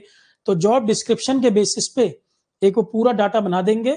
जैसे कोई भी नोटिफिकेशन आता है किसी जॉब के लिए, आप देखो डिटेल में सब लिखा रहता है, जो डिटेल में लिखा रहता है वो प्रिपेयरिंग का हिस्सा है, वही जो है प्रिपेयरिंग का हिस्सा है। तो जिस जिस पोस्ट के लिए रिक्रूटमेंट करना है उसकी पूरी जानकारी यहां देना। अगले स्टेप पे आता है सोर्सिंग करना। जॉब पोर्टल पर डालोगे, लिंक्डइन से हायर करोगे कि कंसल्टेंसी की मदद लोगे या अखबार में ऐड दोगे या वेबसाइट के थ्रू करोगे, डिपेंड करेगा कंपनी किस टाइप को फॉलो करना चाहती है। तो ये हो गया सोर्सिंग के अलग अलग जॉब पोर्टल बने हुए हैं, कंसल्टेंसी है, अखबार में ऐड दे सकते हैं जिनसे एप्लीकेशन मंगा सकते हैं। फिर आता है जितने सीवी वगैरह आए उनको स्क्रीनिंग करके फिल्टर आउट करना, स्क्रीनिंग करके फिल्टर आउट करना, स्क्रीनिंग। अब सीवी वगैरह जैसे आए तो फोन के द्वारा, कॉलिंग के द्वारा भी स्क्रीनिंग कर सकते हैं आप। जैसे आप जितने सीवी आए उसमें से आपने फिल्टर आउट कर लिए कि इतने लोगों को हम कंसीडर कर रहे हैं, उनमें से भी एक एक को फोन कर दिया। फोन में भी कुछ लोग आपने स्क्रीनिंग कर लिए, जैसे सैलरी आपने बोला भाई ये काम होगा, इतनी सैलरी हो सकती है, नोटिस पीरियड क्या होगा, कुछ लोग उसमें ही बैकआउट कर जाएंगे, तो और नंबर कम हो गए। जितने सीवी आए आपने पहले सीवी देख लिए, उनमें से फिल्टर आउट कर दिया। बाकी जिनको शॉर्टलिस्ट किया उनको कॉलिंग कर ली, कॉलिंग में भी कुछ कह रहे हैं हम इंटरेस्टेड हैं, टर्म्स एंड कंडीशन जानने के बाद कुछ कह रहे हैं हम नहीं इंटरेस्टेड हैं, और फिल्टर कर लिए। फिर आपने उनके इंटरव्यू करा लिए, इंटरव्यू में भी कुछ लोग सेलेक्ट होंगे, कुछ बाहर हो जाएंगे। ठीक है, तो आपने अगला कर लिया सेलेक्टिंग, ये इंटरव्यू। इंटरव्यू में आप पर्सनैलिटी जो इंटरव्यू होता है वो भी कर सकते हैं, face to face interview. Psychometric test भी कई जगह होता है, खासकर गवर्नमेंट वाले में। उसके अलावा इंटरव्यू प्रोसेस पार्टिसिपेट करना, हायरिंग मैनेजर को, पूरे प्रोसेस में हायरिंग मैनेजर को लूप में रखना, क्योंकि हायरिंग मैनेजर को ही रिक्रूटमेंट प्रोसेस पूरा कराना है, उसको लूप में रखना जरूरी है। इंटरव्यू वगैरह हो रहे हैं, कुछ भी हो रहा है, हायरिंग मैनेजर को लूप में रखना जरूरी है, ताकि सारे प्रोसेस का उसको पता रहे, वो अनअवेयर ना रहे, क्योंकि रिक्रूटमेंट प्रोसेस उसी को पूरा कराना है। It is about maintaining a good relationship with the candidate, keeping the candidate updated about interview feedback. तो इंटरव्यू में कुछ सेलेक्ट होंगे, कुछ नहीं होंगे। जो नहीं सेलेक्ट होंगे कम से कम उनको फीडबैक दे दिया जाए, जो नहीं हुए किस ग्राउंड पर नहीं हुए फीडबैक दे दिया जाए। उसके बाद हायरिंग करना, इंटरव्यू होने के बाद जो सिलेक्ट हुए हैं उनके साथ एक फाइनल डिस्कशन, इंटरव्यू जिनके हो गए हैं उनके साथ एक final discussion, salary, joining date कब होगी, और ज्वाइनिंग डेट कंफर्म हो गई तो फिर ऑफर लेटर देना होगा। ज्वाइनिंग डेट कंफर्म हो गई तो फिर ऑफर लेटर जारी करना। तो इंटरव्यू होने के बाद उस व्यक्ति से जो शॉर्टलिस्ट हुआ है उससे बात करना, चाहे फोन से चाहे पर्सनली। उसको सैलरी बता दी गई, ज्वाइनिंग डेट बता दी गई, ज्वाइनिंग डेट कंफर्म होते ही ऑफर लेटर रिलीज करना होगा। और कई बार क्या करते हैं, ऑफर लेटर देने से पहले बैकग्राउंड चेक भी करते हैं। सरकारी कंपनियां अगर ज्यादातर देखोगे वो पुलिस वेरिफिकेशन भी कराती हैं, आपका बैकग्राउंड पता करती हैं कि कोई क्रिमिनल केस वेस तो नहीं है इसके ऊपर, लोकल थाने से पता करते हैं किस व्यक्ति को हम हायर करने जा रहे हैं, किसी प्रकार का चार्ज तो नहीं है इसके ऊपर। गवर्नमेंट जॉब में देखो अक्सर ये ट्रैक करते हैं सारी चीजें। तो कई तरह के प्रोसेस हो सकते हैं। हायरिंग जब इंटरव्यू हो गया, ऑफर लेटर जब दिया जाएगा, मतलब जो ज्वाइनिंग डेट कंफर्म हो जाएगी तो ऑफर लेटर दिया जाएगा। कुछ कंपनियां बैकग्राउंड चेक भी कराती हैं ज्वाइनिंग से पहले, ज्वाइनिंग जब देंगे उससे पहले बैकग्राउंड चेक भी कराया जाता है कि व्यक्ति सही है कि नहीं। उसके बाद है ऑनबोर्डिंग करना, अब उसको रिक्रूट कर लिया, अब उसको उसका काम वाम बताना। कैंडिडेट ने ऑफर लेटर एक्सेप्ट कर लिया, अगर आपने ऑफर लेटर भेजा और अगर उसने एक्सेप्टेंस दे दी, तब तो वो कंपनी के नियम से बंध गया। क्या करते हैं लोग, ऑफर लेटर ले लिए और उस पर एक्सेप्ट नहीं करते, उसी ऑफर लेटर को दिखा के बाकी 4 जगह घूमेंगे कि देखो तुम्हारा कंपटीटर मुझे इतने का पैकेज दे रहा है, अब तुम बताओ तुम्हारे यहाँ कर लूं नौकरी, ऐसे करते हैं। जब ज्वाइनिंग डेट कंफर्म कर दी, अब आपको कंपनी ऑफर लेटर देगी, और आप एक्सेप्ट जब कर लोगे ऑफर लेटर, अब आप उस कंपनी के एम्प्लॉय हो गए। तो लोग क्या करते हैं, ऑफर लेटर एक्सेप्टेंस करने की बजाय उसको ले लेके घूमेंगे। आजकल एक ट्रेंड है, तो और कंपनी क्या पता ज्यादा पैकेज दे दे। और अगर आप ऑफर लेटर एक्सेप्ट कर देंगे, इसका मतलब अब आप उस कंपनी में जॉब करना चाह रहे हैं, अब आपका रिक्रूटमेंट हो गया, अब आप काम शुरू करोगे, ज्वाइनिंग डेट से आपका प्रोसेस शुरू जॉब का। तो कैंडिडेट जब ऑफर लेटर एक्सेप्ट कर लेता है, प्रोसेस अभी भी पूरा नहीं हुआ, ऑफर लेटर उसने एक्सेप्ट कर लिया, अब उस कंपनी के लिए वो विलिंग हो गया कि वो जॉब उसको करनी है, प्रोसेस अभी भी यहाँ खत्म नहीं हुआ। इसके बाद प्री बोर्डिंग कराई जाती है, इसके बाद प्री बोर्डिंग कराई जाती है। ये होता है ज्वाइनिंग डेट और ऑफर लेटर के बीच के समय में, कि लगातार उस व्यक्ति से टच में बना रहता है जो रिक्रूटमेंट डिपार्टमेंट है कंपनी का। इसीलिए मैंने बताया, क्यों, ऑफर लेटर मिला, उसने एक्सेप्ट नहीं किया मान लो, और वो यहां वहां घूम रहा है, या मान लो प्राइवेट कंपनी है वो ज्वाइन ही नहीं कर रहा, एक्सेप्ट करने के बाद भी वो ज्वाइन नहीं करा कि मुझे नहीं करना है जॉब।